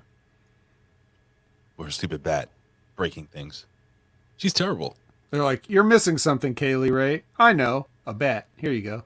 Let's give her a bat. Let's make her angry. Here's your charisma, a silver bat. Well, anyway, speaking of charisma, we're about to take this show to the moon. Woo, yeah! Cameron Grimes coming down. I got to tell you something. I think he looks fantastic with the short beard and a shorter haircut. What did you think? Yeah. And he kind of explained like why the hair mattered. Well, he was crying. Or frying. That's fake crying. He tells Duke Hudson that he walked away humiliated. He spoke about his beard and how his beard reminds him of where he basically came from. Am I off here, Yvette? That's basically what. Anyway, Duke Hudson. It's a reminder of that he came from being a bum and he'll always be a bum or something. Right, exactly, something like that. But Duke Hudson's also getting a haircut backstage. Apparently, guy's trimming his beard, and apparently they're going to go back and forth. And at War Games, it's going to be hair versus hair. Now, we haven't seen a good hair versus hair in a long time. Hair games. Hair games. Yes. I'm going to clip that. That's going to that's going to be a fucking soundbite. All right, cool. Why does in a barbershop somewhere that he's got a nice camera set up so that he has a satellite link up in his barbershop so he could talk to Cameron Grimes in the ring. He thought of everything, this guy. And to the point that he has Cameron Grimes' hair still from before in a little baggie that he holds up at the end of the promo, which is like, so what? You had that? You just carry Cameron Grimes' hair around with you in a baggie in your pocket, in your vest pocket. Really quickly, Yohimbo. He's asking if he's. I'm gonna send Yochimbo a fucking link off there. Yeah, we're gonna send you a link. Actually, Yohimbo, fuck, I don't. You probably do have Peacock. They can. They're trying to give that shit away any way they can because nobody wants it. I'm gonna. Can I link it here? Let me see. No, don't do it. Don't do it. Don't do it. Don't do it. So follow me on social media or follow up at Opinion Haver on and just hey, it's me Yohimbo, and we will send you a link where you can watch it. You have to click around a little bit and get past the little pop-ups here and there, but I guarantee you'll be able to watch it in full HD live from any streaming device you wish. Is that fair enough, Vet? Maybe. Okay. Allegedly. Whatever you said is alleged. Yeah, allegedly. I do not condone, I pay for the cock. Oh, God. Somebody's going to use this as a They're trying to slap it. Dude, like I said, I have Comcast, and they try to slap that in there, include it in my package at no extra cost. Like, please take this. I want to see if I can give it back, because it fucking sucks. Really bad. It's not good. I tried to watch a movie on it, because, they put that new Halloween movie on there. I knew it. And I tried to watch it, and, like, I got stuck in an endless loop where I'd hit play, and then they'd play an ad. And then like yes, I'd try to skip the ad, or like I'd wait through the ad, and then the movie didn't come on.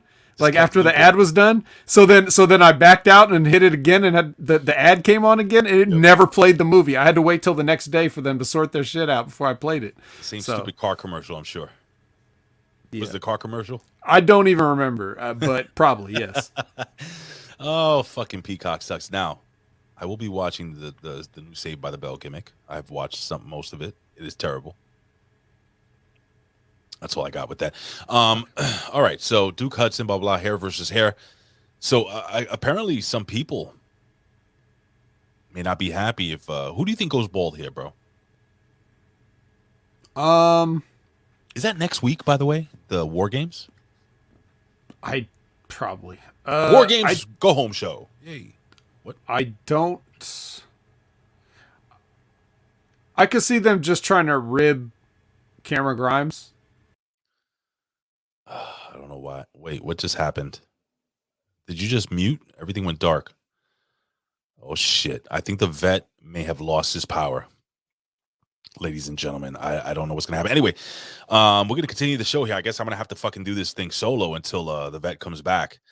And I've done plenty of solo shows at onewrestling.com, so you can check that out. Vet will probably text me in a few minutes. But anyway, so we got Cameron Grimes. He comes down, blah, blah, blah. Listen, I think where the vet was going with it was that he thinks that they're going to try to rib Cameron Grimes. And they're going to try to have him be the bald guy, the funny guy, so on and so forth. Opinion have, are you back? He's not back. That's fine. Anyway, we got Pete Dunne. He's cutting a promo. And Pete Dunne is cutting a promo on Johnny Gargano, and he says he's going to send him a package, which is, I got to ask him this question. Why are you gay? Who says I'm gay? You are gay.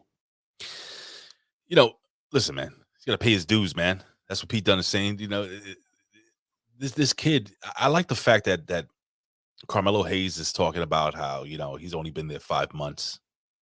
And he's still fucking doing his thing. He's a fucking champion. Pete Dunne and these other guys have been there for years, and they haven't accomplished half of what he's over the course of their time. But anyway, we got Indy Hardwell, and apparently the more attractive Persia Pirata. Who? What the hell happened there? I thought it's a power outage of some kind. What? Sorry, I saw the shock and awe in your face. It's interesting. Fucking ridiculous. Anyway, sorry about that.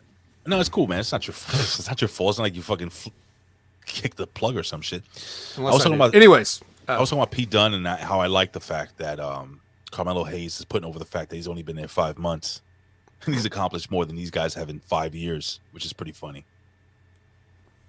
But then, yeah. Then I got Indy Hartwell with the more attractive looking Persia Pirata, knowing now that she likes penis. They're being interviewed backstage. Indy says that Johnny is going to take a little, take the title to avenge Dexter Lumis tonight. And we get a match. I'm very upset by this match, Mr. Veteran. We're not there yet. What did I miss? Well, first of all, let's make sure that we know that the update is that it's a broken hand that Dexter Lumis has suffered. Is it? According to Indy. It'll be out for a month, right? A month? Something like that, yep. 4 weeks. And Persia might, she thinks Indy's might be too sad for the match, but she says that she's okay. But like the real key thing here, though, is that we get a vignette for someone named Tiffany Stratton. Oh, yes. Remember? Yeah, she plays tennis and stuff. She's kind of hot, dude. She's daddy's girl. Yes. So she calls herself the Buff Barbie. Tiffany what? Stratton. Stratton. Canada Spaceman's been putting her over in the chat for, like an hour and a half here. I forget her shoot name. Something that looks like it's Polish or something. But yeah, she's See if we can pull up what the girl looks like. She's a former bodybuilder, CrossFitter, gymnast, probably. Here we go. I got it here. Ray's got it. I've got it. Okay, so let's look at the lips here. That's just a picture from the NXT episode. This is she. There she go. She's wow. Buff Barbie. Is this her too? Not maybe. Oh my god. Oh shit. Look at that. Oh yeah. Wow. If this girl can go in the ring, like, fucking sky's the limit here. This is a picture of her being signed to the developmental. How about Tiffany Stratton versus Ivy Nile? Come on. Oh my gosh, dude! All right, let me get this one right here. You see, now this is I'm not into muscular women. Some people are, not a big deal, but she is like gorgeous. Huh.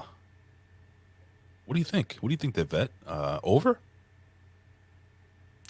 Well, I've seen the likes before.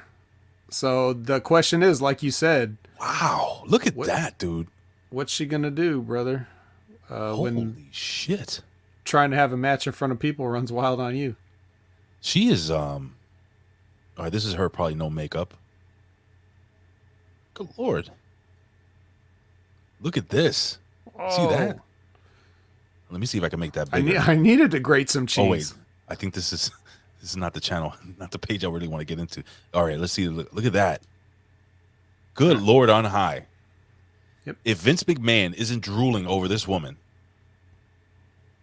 she'll be on the fucking main roster by tomorrow. Holy cow. Yep. So good for her. Maybe she to think we almost skipped over this, but it's a good thing my power came back on. So Jesus, what do you guys think here? We got an 8 out of 10 for Bobo. So it's okay. What's a 9 or a 10, Bobo? Come on, dude. She's like a 40. She can't even get an 8.5. She looks like Tay Conti. No, she doesn't. Tay Conti's hot. Yeah, get out of here with that. Tay Conti, my asshole. Tay Conti, dude. Wow, she is incredible.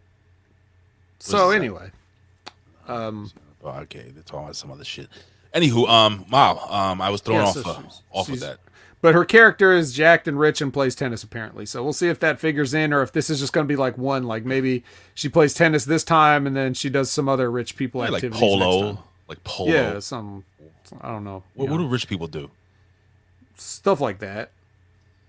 You know, I wonder who Daddy is. Daddy going to be an actual character, right? Yeah. But I guess the match here now. I think you were starting to say you had an issue with the match. You got the K-Sounds, who are both a combined 6 feet tall. Combined. Against Andre the Giant and Big John Studd. Mm-hmm. And they lose. Mm-hmm. So the story here is that apparently Persia Parata is being, let's just say, scouted by, what's this kid's name? What's his What's this guy's name? Fucking, Robert Stone. Robert Stone, yes. So now I'm starting to see some dissension between these two, because Indy Hartwell. Now, listen, when I'm going through shit, right? Like when I'm stressed out at work and shit ain't working out, you know, if I'm worried about my wife, you know what I do, Vet? No matter what I'm doing, if I'm in the middle of grab the titty, grab the little titty. No, you're way off. It's not there. You're way off. What I'm saying is, let's say I'm in the process of there's a move in my building, and I'm helping the guy move, and I'm helping the resident move in, right? And I'm supposed to grab the other end of the couch, but I'm worried about my wife. You know what I do? I stare at my wedding ring. Well, this is what Indy Hartwell did. throughout the entire fucking match. You didn't like it? No. You didn't like this genius level storytelling? I mean, it was better storytelling than Red Notice, but I mean, no, look, because the Haiti Kid and Little Beaver go over on them. I know, but they're an established they've been an established tag team longer actually than these two. So in fairness, it's not like completely out of the blue. You know, height doesn't necessarily mean anything when it comes to a fight, especially if the only thing you're known for is being somebody's fucking wife on a wrestling program. So there is that. But even setting that aside, you know what this reminded me of? It reminded me of the Simpsons episode where Lisa was too sad to play dodgeball. Remember that? When she got hit right in the face? Yeah, she got hit in the face, and you know. But so it's the same. You know what? I got a button for that. This segment with Indy Hartwell, it's like missionary position every single night. it's the same old wrestling thing, over dramatized. Like, all right, I get it. You look at the ring once, fine. She's staring at the ring. Like, does that ring have mystical powers? I have a ring on. When I think about my wife, I just think. I don't stare at the fucking ring. Right. I know it's there. It's like actually a part of me. Yeah. Yeah, but that's the only visual way that you can explain to your idiot audience who's about to jump out of the crowd and tackle Seth Rollins that this is her missing her injured husband. This is some stupid shit, and it's not like he has cancer. God forbid. I know. It's not like he was in a fucking car crash like our boy Dr. Ted. Yeah, his fucking hand is broke. That was a week ago. He should have been out the hospital like that day. He's got a broken hand. Yeah, he could have been there. He could have had a match. It's just a hand, dude. Take that shit up. You know, who is Canada's greatest athlete in professional wrestling? Iron Mike Sharp. How long did he have that broken arm for? Forever. Right. Cowboy Bob Orton. He wrestled decades with a fucking cast on. Hello? Yeah. So why can't he? Well, you know, these wrestlers today are softer than we used to have. I really don't get it. But yes, it's true he won't be able to paint anymore or draw, but do a left hand. But he could be in a match. The K-Sounds win. Yep. Pretty awesome. We get a video package of Legado del Fantasma, which was nice, and then they make their entrance. And then you have a match. Wait. What? Oh. You forgot. And this was where this should have debuted, but you've already popped it twice already. But anyway, that's okay. Maybe someone's just joining us. So this is the point of the show where... Did somebody say Andre Chase? Yes, sir. Oh, that felt good. That felt really good. Chase U's on a field trip and they run into Cameron Grimes here. Can I ask you something, Ray? Because I was thinking about this when I was trying to explain Andre Chase to someone the other day. Okay. Does it not seem as though Andre Chase is like being told not to get over as much as he was when he first started? Like, isn't he just a watered down version of what he started? He's not even cursing and getting bleeped anymore. He didn't even get mad here when Cameron Grimes told him to go to hell or whatever he told him. When he's doing his walkthrough with his class. Yeah. Like, I thought the whole thing was you're supposed to get over by flipping out and, throwing a tantrum and cussing and stuff. And it's almost like that was starting to get over and people liked it. And so they told him to cut back on it. Right? Am I wrong? No, you're right. That's what they do. That's what they do. Don't get over. Who told you to get over? I didn't tell you to get over. Yes, you did. Well, now I'm telling you not to. So basically, that's the entire developmental system in a nutshell. The best fucking thing on NXT, Andre Chase, has been now watered down. Right. I blame you, Vet. It's probably me because I called attention to it. And then think about who else did we like on NXT? Tony D'Angelo. I haven't seen anybody get locked in a trunk or any other stuff for a little bit now. This is starting to be he's just standing around, not being ridiculous. Like he's being normal? What is this? Why hasn't he cut the ponytail off yet? Why is he even there? What are we doing? Malik Blade lost to Santos Escobar. Oh yeah. We knew that was coming, but I would like to make a correction to us, because we've been saying that he was Chocolate Thunder Daryl Dawkins' son, but it turns out that he's actually his nephew. I looked it up. It's his nephew. That's questionable. You never know. Brother's son. It's like Rick Steiner Jr. You don't know who's, could be Rick Steiner's son, could be Scott. Well, I'm just reporting what's supposedly public knowledge. I'm not going to cast aspersions on anybody. I'm just saying that is the official statement of the family, the Dawkins family. They're going with nephew. He'll be released by early next year. Oh. Yeah. He wins, hits the old Mitch Nuku driver. What do they call it? Did they give it a name or something? Like the flying taco or something? It was a Michinoku driver, though. Taco truck driver. The taco, See, it works on two levels, right? The taco truck dump. Ooh. I don't know. Yeah. This is, Electra Lopez. No, I'm sorry. I was just going to say, like what you're saying, she gets out there and runs her mouth, and then the Kylo Ridge and... Kylo Ridge. And Imperium both show up, too. Bro, that was like poetry. Is that good? That was beautiful. I just kind of jotted it down on my phone here. I didn't think much of it. It's better than anything you've done so far, I think. That's in Kylo life? Ridge. My life has just begun now. No, dude, that's really good. Okay. Kylo Ridge. That's fuck that won over the K-Sounds. All right. Fuck. What'd you think I of noticed Von that Cujo hasn't been with us today. I think I was counting on him for a tag team name or two from last week, but nothing. Cujo has a life. Sad to say, he's I haven't seen traveling. him. Probably traveling for Thanksgiving. Okay. What did you think of the Ridge's promo? He had a promo. Well, nothing can top 12-ounce curls. Let's just, let's just be frank here. He'll never top that, but I don't even remember what he said here. Neither do I. What did he say? Who cares? Okay, let's get past this here. Oh wow, I really fucking skipped a lot of shit here. No, you're right. Am I? You sure? Well, the next thing Cora Jade, because that's what I have. Yes, Cora Jade getting ready when Io Shirai, Zoe Stark, Raquel Gonzalez roll up on her.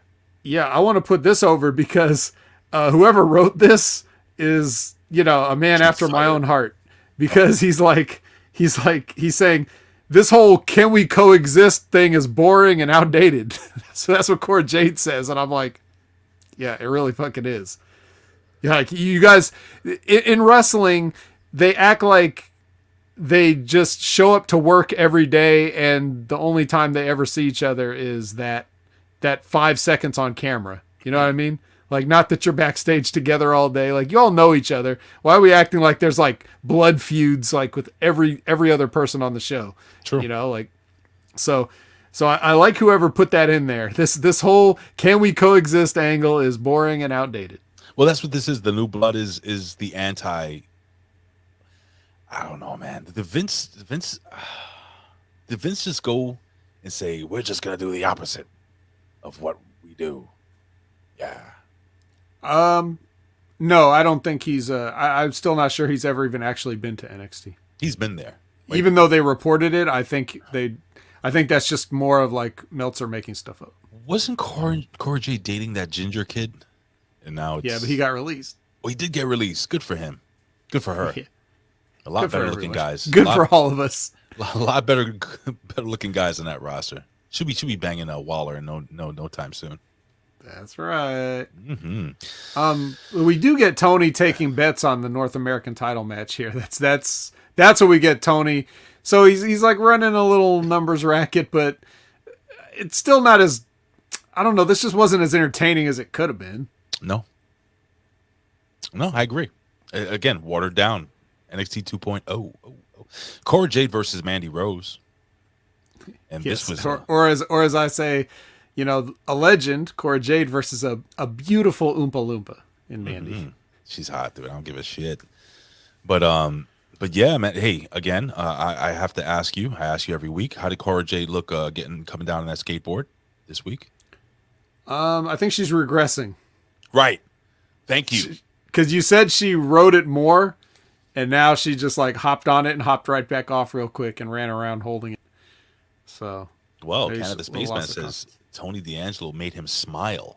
Get out of here. Get the fuck out of here. Hey. I mean, I still like Tony D'Angelo, but I'm not satisfied with this. I want more. You need more. You know what I'm saying? That's all I'm saying, Spaceman. I still love him. I just I'm more so mad at the people who are handing him this. You know what I mean? Get off Vet's dick, yo. Man. Yo, so during this match, Mandy Rose, the champion, again another non-title match, she was distracted by a crazy Irish woman with a bat. Who wouldn't be? But in fairness, who wouldn't be? But this puts Cora Jade back on her winning track, because this is how she's won all her matches, when somebody was distracted and then she rolled their ass up. I gotta ask you a question. Okay. Now, you grew up playing baseball at all? Not really. Okay. You ever play baseball at all though? Like yeah. I never was able to find 17 other friends to play with. So. Okay. Oh, so you never played on a team or anything? Not really. It was like we played softball and PE and stuff, and I had my own bat, glove, and ball, and I played with an aluminum bat, and I got to tell you guys something. You know, if you hit the ball flush, it's fantastic. You know, it's like I can't explain it. But there's something about hitting a bat onto a metal pole. I know. So she takes the bat and she smashes the ring post with the bat to show that it's real. Mm-hmm. You know her hands were on fucking fire after she did that shit. You know it, Vet. You know it. She got a jolt all the way up her arm into her shoulder. God, I won't be surprised if she's injured. She's sitting there next to a Dexter Loomis in the hand ward. Fucking stupid, bro. Wait, what? Canada Spaceman baseball? No, I played softball and stickball with a tennis ball. Who didn't? You didn't play that. They don't have baseball in Canada. You played hockey. Get over it. They do play baseball in, I think, in Canada. Do they? Well, they did have the Montreal Expos, and they still have the Toronto Blue Jays. Those are baseball teams, allegedly. Barely. Toronto's a fucking good team. Oh, did you hear the Yankees release Clint Frazier? No. They released Clint Frazier. Oh. He didn't pan out. Who's that? Oh, okay, nobody cares. Okay, so now, what do we got? We got Cora Jade. All right, so Mandy Rose gets rolled up, and shock win for the hot little skater girl. Cora, she is a hot little thing, though. Man, she's the only thing is like, I don't know why this bothers me, but when she's coming down she's running around the ring doing the Ultimate Warrior gimmick, where she's getting all gassed before she even starts the match. That's why you need to ride the skateboard to preserve your stamina. Right, but she shows no emotion on her face. Do you notice that? She's trying to smile, but she just kind of has one of those faces. It's weird. Anywho, but Carmelo Hayes and Trick Williams, they well, before we do that, we have to put this over. Any day now. Bud Light presents Real Men of Genius. Real men of genius. Today we salute you, Mr. Gangster Rapper Posse Member. Mr. Gangster Rapper Posse Member. Carmelo Hayes and Trick Williams cut a promo on why Hayes is going to return. All right, so this is where he talked about how he's been there, only 5 months, and he has a title and it's fucking over. But I got to tell you, so was Hit Row. So see how that worked out. Joe Gacy cuts a promo on LA Knight, talking about his safe space. I want to move on here. This is bullshit. Wait, you don't want to talk about him getting fondled by the off-screen prisoner? Oh, dude. How Does that make you uncomfortable? And he put his fucking, that's something that Colin does to me. Puts his hand on my fucking, and I just put my cheek against this and just rub my cheek on his hand. Well, when you guys do it, it's not gay. Yeah. Well, it's a little. Anyway. Gay! I didn't even touch the button. That just came on automatically. Gacy. Back from commercial. Gacy, Joe Gacy. Gacy. Oh, God. Is that going to be his new gimmick? So this is where I believe Cora Jade is celebrating with her War Games teammates. Kaylee Ray rolls up and pledges herself to the war. So Kaylee Ray is going to be part of this team. They're like, yeah, cool. All right, that works. Yes, she has a bat. So Grayson Waller. Did you like how she just said, "Yeah, I'm on your team now, and next week in the advantage match, I'm in that too." Okay, bye. Can you do it in her accent? I cannot. Okay, I don't think I can either. I could barely understand what the hell she said. I had to rewind it and play it backwards. She said basically that. Basically what I said. It'll be in your team. Scrooge McDuck. I can't do it. Sorry, guys. Scrooge McDuck is Scottish. Same shit. Same Subtle differences. Same part of England, dude. It's like whatever.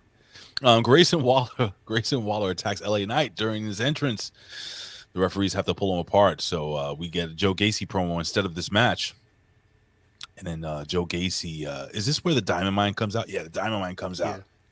And they're like, get the fuck out of our ring. But then fucking Big Boy comes out, bro. Like he's gonna fucking rape him. They're like, we don't want to get raped by this guy. Fuck. It's like the girl on our team has a match. Yeah, the girl. And and what's his name? The big dude? The convict? I keep forgetting. Nails? Whatever. We'll call him Nails. So Nails is there, and he's not staring at the girl. He's just looking at those guys like fucking a bucket full of chicken. He wants to gently rest his hand on their collars, man. It was just very creepy. What is his name? Chat? Chat. I don't know. God, what is his stupid name? It's some stupid name. Chat. Can somebody tell us what Nails' name is?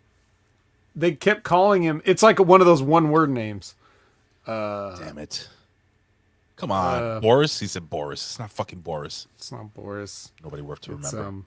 Well, we think of that. Can you Google it while I just jump into this real quick? No, I want the chat to do it for us. Oh God, but the chat because before the actual Diamond Mine match goes on, they go to another MSK skit.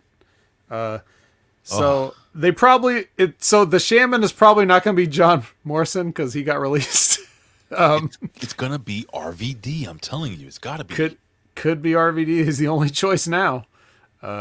Is he? So maybe.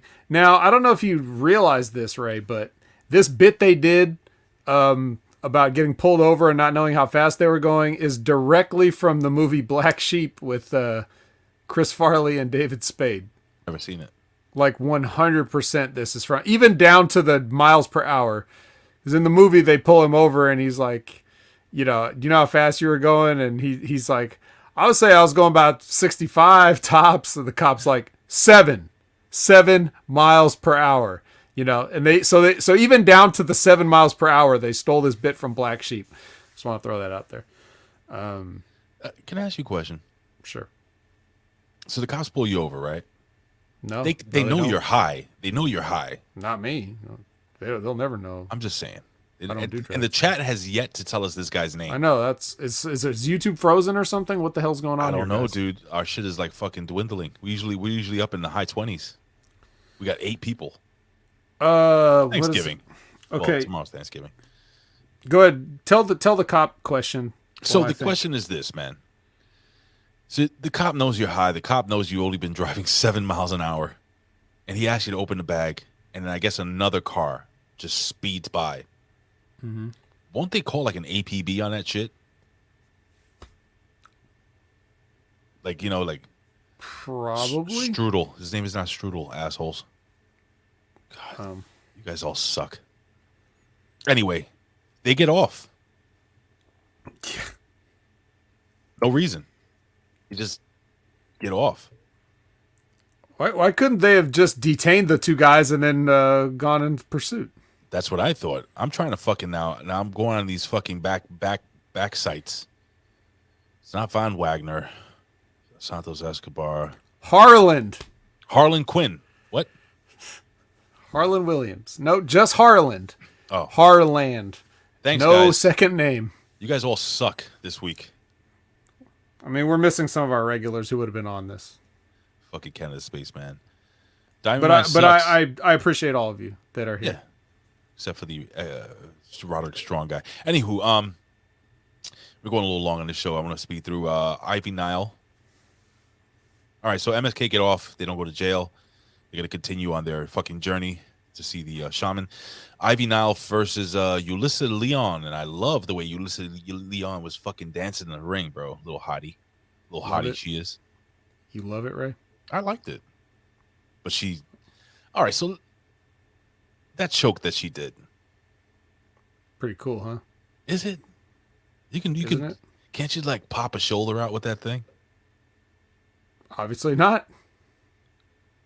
I've never seen that. Maybe you could pop Ulyssa Leon's shoulder out with it. You see how jacked she is? She's pretty jacked. I can't wait for that Ivy Nile and Tiffany Stratton showdown, man. She's a cutie pie, man. She's hot. I like her. Let's do it. Let's do it. Do it. You know who's not cute? Oh, the Grizzly Young Vets? No, Solo Sikoa. Well, did you catch the part in the promo where he said one day he's walking with the day ones, and next he's walking alone? So he's referenced his brothers. So his brothers are pieces of shit, basically. There is no family. Yeah, speaking of getting pulled over by the cops. Oh, fucking terrible. Oh, well. Oh boy, this is not good. I'm sorry, guys. We should just.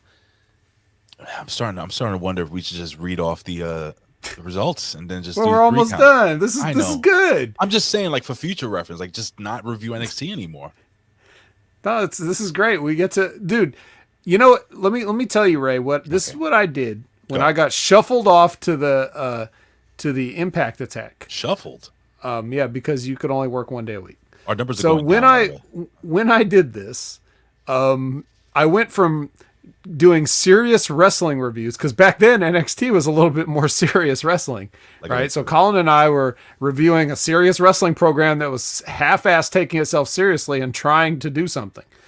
And then we go to Impact, and I basically end up feeling like, as I make my notes on the show, I feel like I'm just writing like a monologue for Jay Leno or something. Like I'm making jokes about Impact because what am I supposed to say about, you know what I mean? Swingers Palace, and like, what am I supposed to comment on that? Am I supposed to use my vast wrestling knowledge and expertise to comment on these like 5-way matches? And sure. You know what I mean? So I basically just turn it into like, you know, I'm writing jokes. You're having fun. Writing jokes. You're having fun with it. I get it.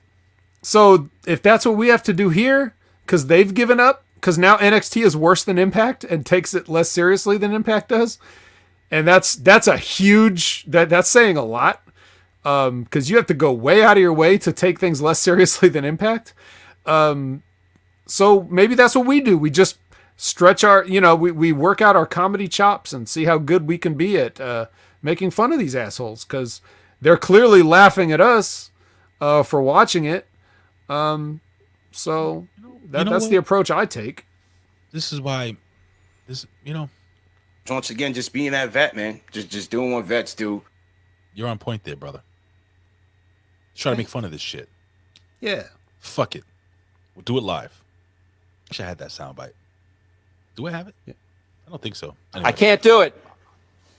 We'll do it live. Okay. We'll do it live. Fuck it. Do it live. I'll write it and we'll do it live. Fucking thing sucks. Yeah. Just happened there. So maybe a comment that Canada Spaceman is maybe making as a joke here is the vet is just a worker, not a real wrestling fan anymore. Ooh, bro. Ouch. I don't know if you know this, but I fucking don't like wrestling anymore. You're right. You're absolutely right. Even if you were joking, I don't watch this for entertainment. Nope. I watch it as like a second job, and I watch it so that when I come on here and I have to talk about it, it comes from a place of knowledge. That's why I watch it. Every time I listen to somebody that does another wrestling podcast, it doesn't matter who it is. It doesn't matter if it's Vince Russo, Ben Hameen, Conrad Thompson, anybody I listen to, they always ask questions like they don't understand. And me sitting there listening to a podcast, I'm like, I know, I understand. You know, I can't tell you how many times Vince Russo started a sentence with, can somebody tell me? Yes, I could tell you.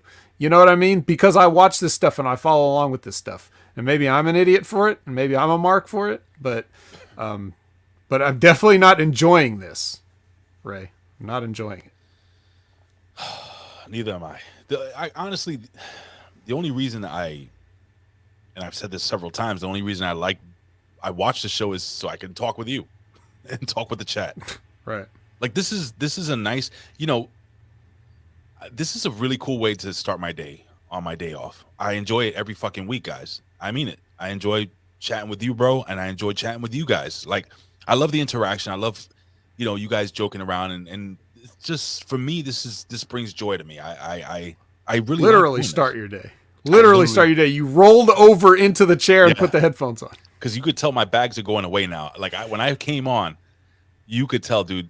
For you guys that didn't see, I was just fucking. I didn't even wash my face. Right. I just threw some water on my face, made my coffee, and ran over here. I still haven't taken my morning dump, so that's coming out right now. But if you, but that's the thing. Like if you were wide awake and just in the middle of your day, and you sat down to watch this episode of NXT, you would look like you just woke up after you were done with it, because Pretty that's awful. just how this is. And we even said at the beginning of the show, like maybe this was better than the last couple of weeks, and it's still this bad. So I just don't know. You know what's bad? Grizzly young vets have gone from scammers to now just straight up thieves, as they took somebody's wallet. Pickpockets, a common pickpocket. What the fuck? And then the victim just gets run over by Knight and Waller, who are still fighting. So this unassuming Asian man who just got his pocket picked then gets tackled like he's Seth Rollins, and Knight and Waller are a fat fan. Speaking of Asian man. Oh, so. Hoodie. He's in New Japan Pro Wrestling. We got Boa. Hi. Oh, no, it's too racist. No. Oh, sorry. We get Boa, who explains how Mei Ying passed on her strength, but he doesn't know how to control it yet. But when he does, everyone will know the name of Boa. Hi. And you will fear him. Allegedly. That's some fucking top-notch production there, brother. Speaking of New Japan. What? In the chat, I saw nobody saying we should review New Japan because I would like it more. And I see Candace Basin saying maybe the vet has to keep putting over New Japan on every show he's on. Well, I do watch that stuff for entertainment, because that is pro wrestling. This other sports entertainment stuff, I just don't know what the hell this is. It makes me retroactively dislike, just much like the Star Wars thing. Like wrestling today has made me dislike wrestling in the past. Like I'm like, hey, maybe wrestling was never good and it was always stupid. Who gives a shit if Hogan slammed Andre? Fuck it. This is all stupid and for children, and we never should have liked it. And we're stupid for liking it. Wrestling has, if you get anything out of this show, just know that wrestling has always been stupid. Yeah. End quote. All right, can we hurry up here? I mean, okay, so Grizzly Young Veterans versus the country duo of Briggs and Dunn, or Briggs and Stratton, or Brooks and Dunn, or Garth Brooks. Garth Brooks. Yeah, I don't know. It was we'll call them the wrestling rednecks. The wrestling rednecks. Where have I heard that before? I've heard it somewhere. I don't know. The wrestling rednecks. I don't know. So it sounds familiar. Anyway, yeah, they win somehow. Oh wow, Hogan is he really? Hogan is gay with a lot of Y's. Apparently he was banging Bruce the Barber Beefcake in the barbershop. I don't know. I wasn't there. And if I was, I wouldn't watch. I did, however, see a young couple. I was on the train, and I was on the last train, the last car of the train. It's like a week ago. Did I talk about it here? I probably didn't. I think I talked to my wife about it. So the next train car, because they have these little windows you can see, and you can walk through the train cars if you need to. You're not supposed to, but anywho, I see like this woman's hair, like just going back and forth. I'm like, what the fuck is? I thought they were fighting physically, so I play Superman and I get up and I start walking to walk, and they're fucking on the train with a homeless guy on the other end of that same car, just sleeping. Now, how close did you get before you realized? Was it close? Was it close enough that it got awkward and you were like, "Oh, excuse me"? Well, no. So here's the deal. I wasn't in the same car. I was just veering through. I was about to open the door, and I'm looking, and she's just skirt up on, and I could see like the ball, like his ball a little bit coming up. I don't know if that makes any sense. I could see base shaft. Does that make sense? And they look like two smelly hippie kids, in their 20s, just fucking going at it. I just went back and sat down and continued to stream. I was playing 9 innings, MLB 9 innings on my phone. Oh, so I just let them. I did. I crushed the Tampa Bay Devil Rays 16-2 with the New York Yankees. Good. Yes, and in that fucking handheld game thing that I have on my phone, you could actually win these little, like you can get these baseball cards and unlock players. Mm-hmm. So I took Brett Gardner off the Yankees and I bought back 2012 Curtis Granderson. Needless to say, big upgrade. Yeah. Anyway. All right, so the Wrestling Rednecks go over the Grizzly Young Vets. Anything you want to say about this before we jump into the main event of the evening? I didn't really pay attention to this match because this came on the exact time like I was getting dressed for work. So like, okay, that's fine. I'm not good enough at dressing myself that I can watch wrestling while doing it 100%. So I kind of missed out. About wrestling. It's fine. Yeah. But I got to tell you, when they say, I've done enough shows with Ben where he discusses how he hates when they go all crazy, at the beginning of the show and they leave nothing left for the main event. I can honestly say they did not do that this week because these guys went balls to the wall during this match. Carmelo Hayes wins by a pinfall with a diving elbow drop on Johnny Gargano. Yes, he did. All right. These guys beat the living shit out of each other. I thought it was a pretty decent match, but it wasn't the match that was the story of the show. Bet, you want to break down what happened after the match? No, I can't because I fucking didn't pay attention. Okay, well, I think what I with my not paying attention, what I think happened was you had people run out so that they could do a hastily slapped together for no reason cramming into this War Games thing because it just has to be War Games time. We have to do one every year. There's no getting around it. We couldn't push it off or wait until we actually have a reason to have one. Let's just take all the most random people we have and have a War Game. So Rick Steiner Jr., even I almost said it this time. Rick Steiner Jr. comes out and says, War Games! And then, that's so... Well, they separated from the new heads into the old heads. So you got the old heads in the ring, the new heads at the top of the ramp. And then, yes, like you said, Rick Steiner Jr. yelling War Games. So I guess that it's going to be that. It's going to be the old heads versus the new heads. And so this is like old as in like actual age old because right. Like LA Knight's on this side and he's been in NXT like what, 1 year? It's not like he's been around forever like a Ciampa or somebody or a Gargano. Like it makes sense that they would be in there. Yeah, some age appropriate shit. I don't know. And it's them two and Pete Dunne. And them two, Pete Dunne and LA Knight, that's the team? Because Pete Dunne, how old is Pete Dunne?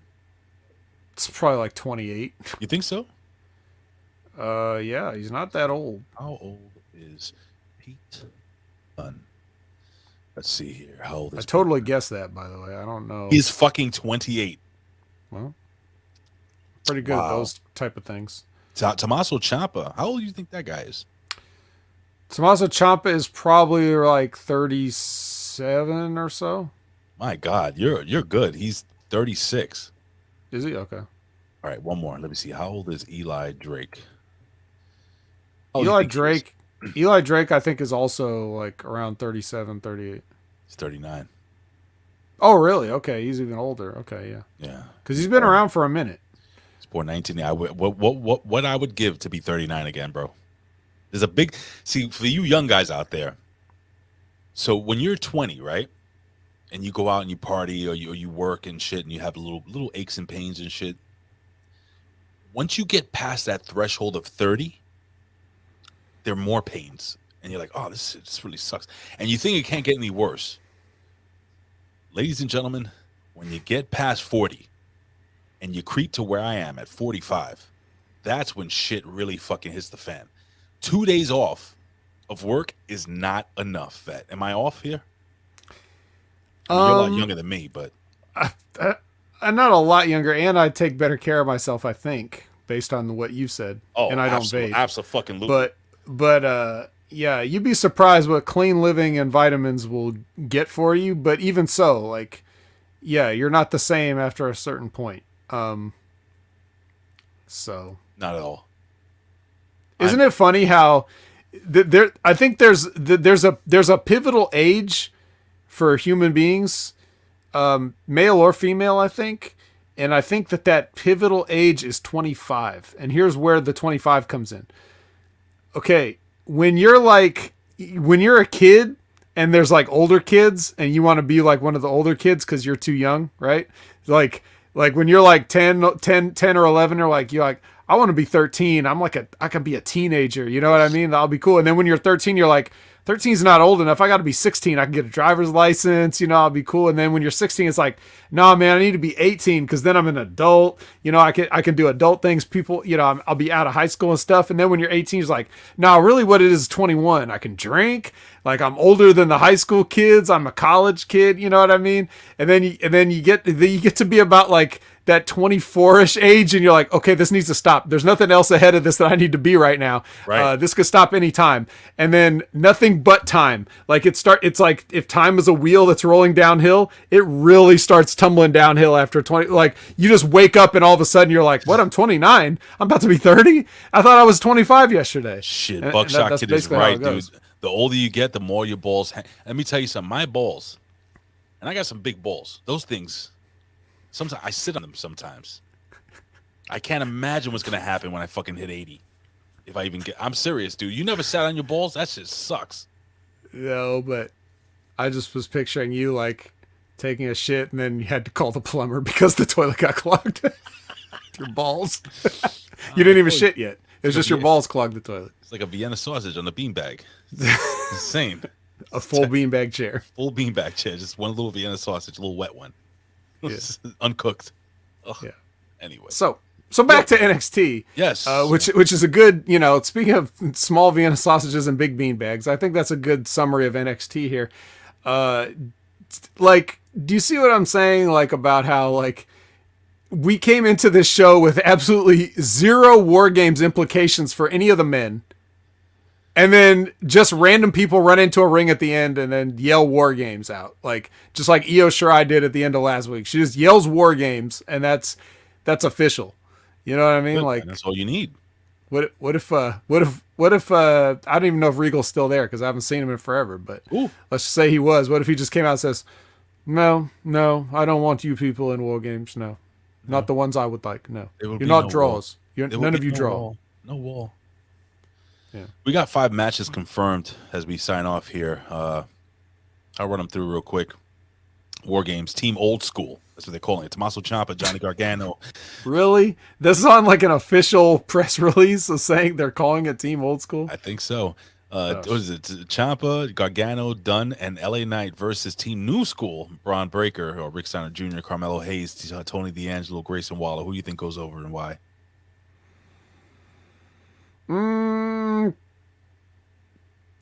You had to put Team New School over because what the hell else would you be doing this for? What does that say about the future if you're letting the old guys win? Which means the old guys will probably win. It could mean that. But also looking at the fact that Johnny Gargano's on Team Old Guys, and I don't think anybody in charge there gives a shit about him anymore. So we'll see. We got a NXT Cruiserweight title. Joe Gacy. He's a cruiserweight? Okay, so this was a weird thing that happened. We didn't really talk about it, but he got we concentrated on Ivy Nile and the Diamond Mine because she had a match after this. But before that, when Joe Gacy was sitting in the ring doing his promo and Diamond Mine came out, Roderick Strong and him kind of had a verbal joust in which Joe Gacy said he wanted to challenge the Cruiserweight champion because he doesn't care about. He says that the Cruiserweight championship is discriminatory because it promotes weight shaming and stuff like that. So Roderick Strong was like, I don't give a fuck, make it happen. We could have this match. And then later on in the show, Vic Joseph said something like, we're going to have a Cruiserweight championship match where the weight limits are waived for this one match. And I'm like, what? Absolutely not. Why would you, how can you, like, if it's waived for that one match and Joe Gacy wins, then what do they strip him of it as soon as he steps on the scale the next time? Like, this is the kind of shit that they're doing. We didn't even touch on this, and this is a very interesting talking point, and we completely glossed over it because we're so in shock about how terrible everything is. Yo, Himbo, I will leave you a link. I will send you a link. You got to follow me on social media. Tell me who you are, and I will message you the link. I promise you. All right. Why? All right. You know what? I'll do this for you guys. Where is it? I don't know where the fuck. Don't do it. Don't do it, Ray. I'm doing it. Why are you gay? Who says I'm gay? You are gay. See. Oh man. That's. You're right. Totally glossed over that. That is fucking insane. Of all the things that don't make sense. That's like Floyd Mayweather in his prime, right? And he's like, and then fucking Mike Tyson in his prime comes up to him and says, and listen, I want to take your lightweight title, but I'm not going to lose any weight. I'm just going to go in there and I'm just going to fucking knock your block off. And this guy's like, all right. Yeah, sure. Yeah, no, you don't. You got Tyson fucking knocking lightweights into the fucking second deck.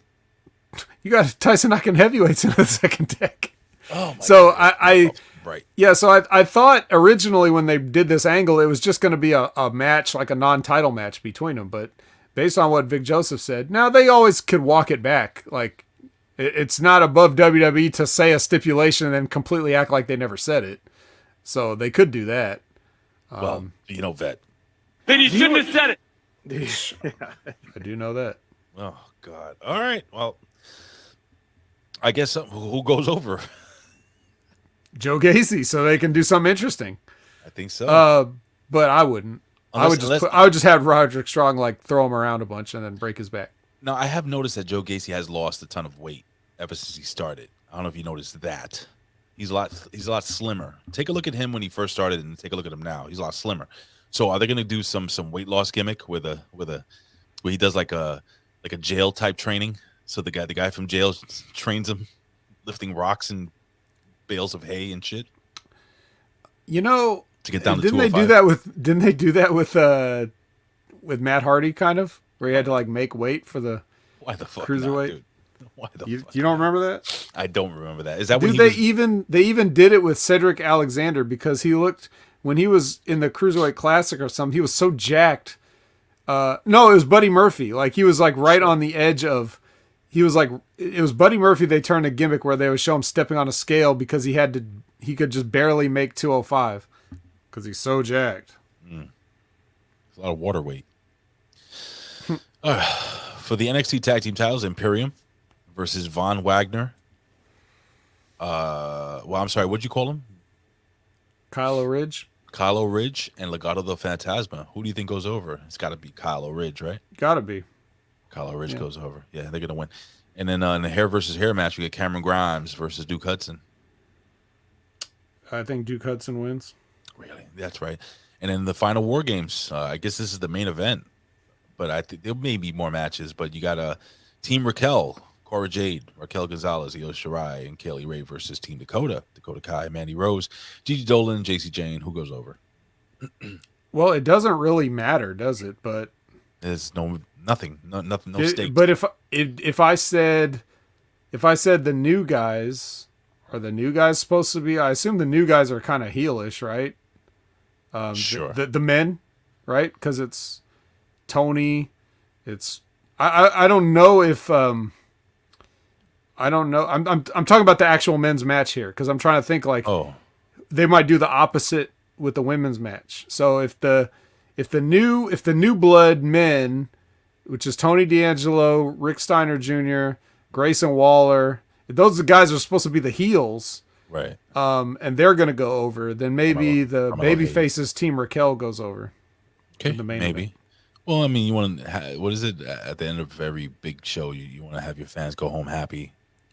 Not WWE. They don't give a shit if you go home happy. They don't give a shit if you're home happy. But just a serious question, Ray. Like, go ahead, buddy. Would you? Is that what you would do? Like, how would you do that? Who would you? Because this match with the women, like, I really don't think it matters who wins. So who would you put over?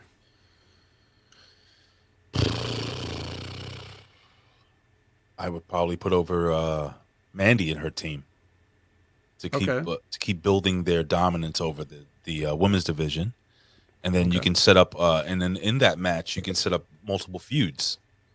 Mm-hmm. You know, so I would have. What's up? But they have the fourth person, right, which is Dakota. So if Dakota gets beat, then Toxic Attraction can also say, well, we didn't get beat. That was that crazy girl that twitches all the time. So they got a built-in out, right? Look at us trying to put science to this. Like these guys aren't a bunch of fucking circus clowns. I agree with you, Canada Spaceman. It says the Next Level 2.0 review should only review the woman in the future. We can do that. I don't know. Because I'm thinking that you could have crazy Irish girl, right? Mm-hmm. Also get the win and pin the champion, mm-hmm. which would lead to her being, well, she's a number one contender now because she pinned the champion. You could do that too. Mm-hmm. So that's probably what'll happen. I'm going to switch up. That's probably what's going to happen. You're going to have Irish crazy girl with the bat beat the hot champion, and then we're going to have another month of build up to the next pay-per-view where they'll probably put the title on this fucking waste of time. Well, you know, she's one of the longest reigning NXT UK champions of all time. Nobody cares. I don't care. Oh. I don't care. Oh. I don't care. Anyway. You know what this music means, right? Means we're almost done. We've only got 15 more minutes to go. I'm done. I'm Pete Dunn. One of you veteran. It's been another action-packed show. Listen, man, I'm going to wish you a very happy Thanksgiving for all the people, not only yourself, but the people that are here and live in this country of America. All right, we do celebrate the day that, you know, the Spaniards killed and raped all the Indians, and stole their land, and ate their food. Mm-hmm. And then put them in little and then as now, pumpkin spice was everywhere. Pop. And then put them in concentration camps. Wow, that's like, yeah, well, that's disgusting. It's fucked up. Anyway, but I'll eat turkey tomorrow. Stuffing. Oh, by the way, dude, I just had last night. This resident brought it down to me. She gave me she made a sweet potato casserole. Mm-hmm. Have you ever had that?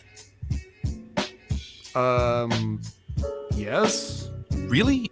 I've never had. It's amazing with the fucking walnuts and shit. Holy shit. Well, here's the deal, Ray. Like, everybody makes their shit different. You know what I mean? The family recipes and stuff. So, bro, this shit. So I'm sure I never ate exactly what you just had, but I mean, I'm familiar. You could taste the nutmeg, the cinnamon. I told her, I said, this could be a fucking dessert because she served it to me hot, and I said, try it cold. It is. It tasted like a sweet potato pie or pumpkin pie. It was delicious. Are you pumpkin or sweet potato pie? What's your? You like? Well, growing up in a white family, we did a lot of pumpkin pie. Of course you did. And then when my girlfriend in high school, though, I went over to her house for Thanksgiving, and I had a nice soul food Thanksgiving, bro. So sweet potato pie. I love sweet potato pie. Yep. Anyway, veteran, Where can they follow you on social media? I know it's down here, but fuck it.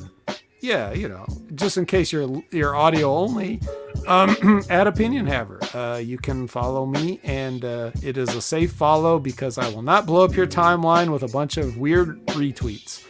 And you can find me on the, besides, of course, the Next Level Wrestling Review every week, where we review other things besides wrestling, such as television shows and films. Oh, yeah. Except most times. And you can find me on the Impact Attack, where if you missed this week's Impact Attack, you would not believe how badly I took Moose, Eddie Edwards, and Impact Wrestling as a whole to task for that main event they put on at Turning Point. I absolutely buried it.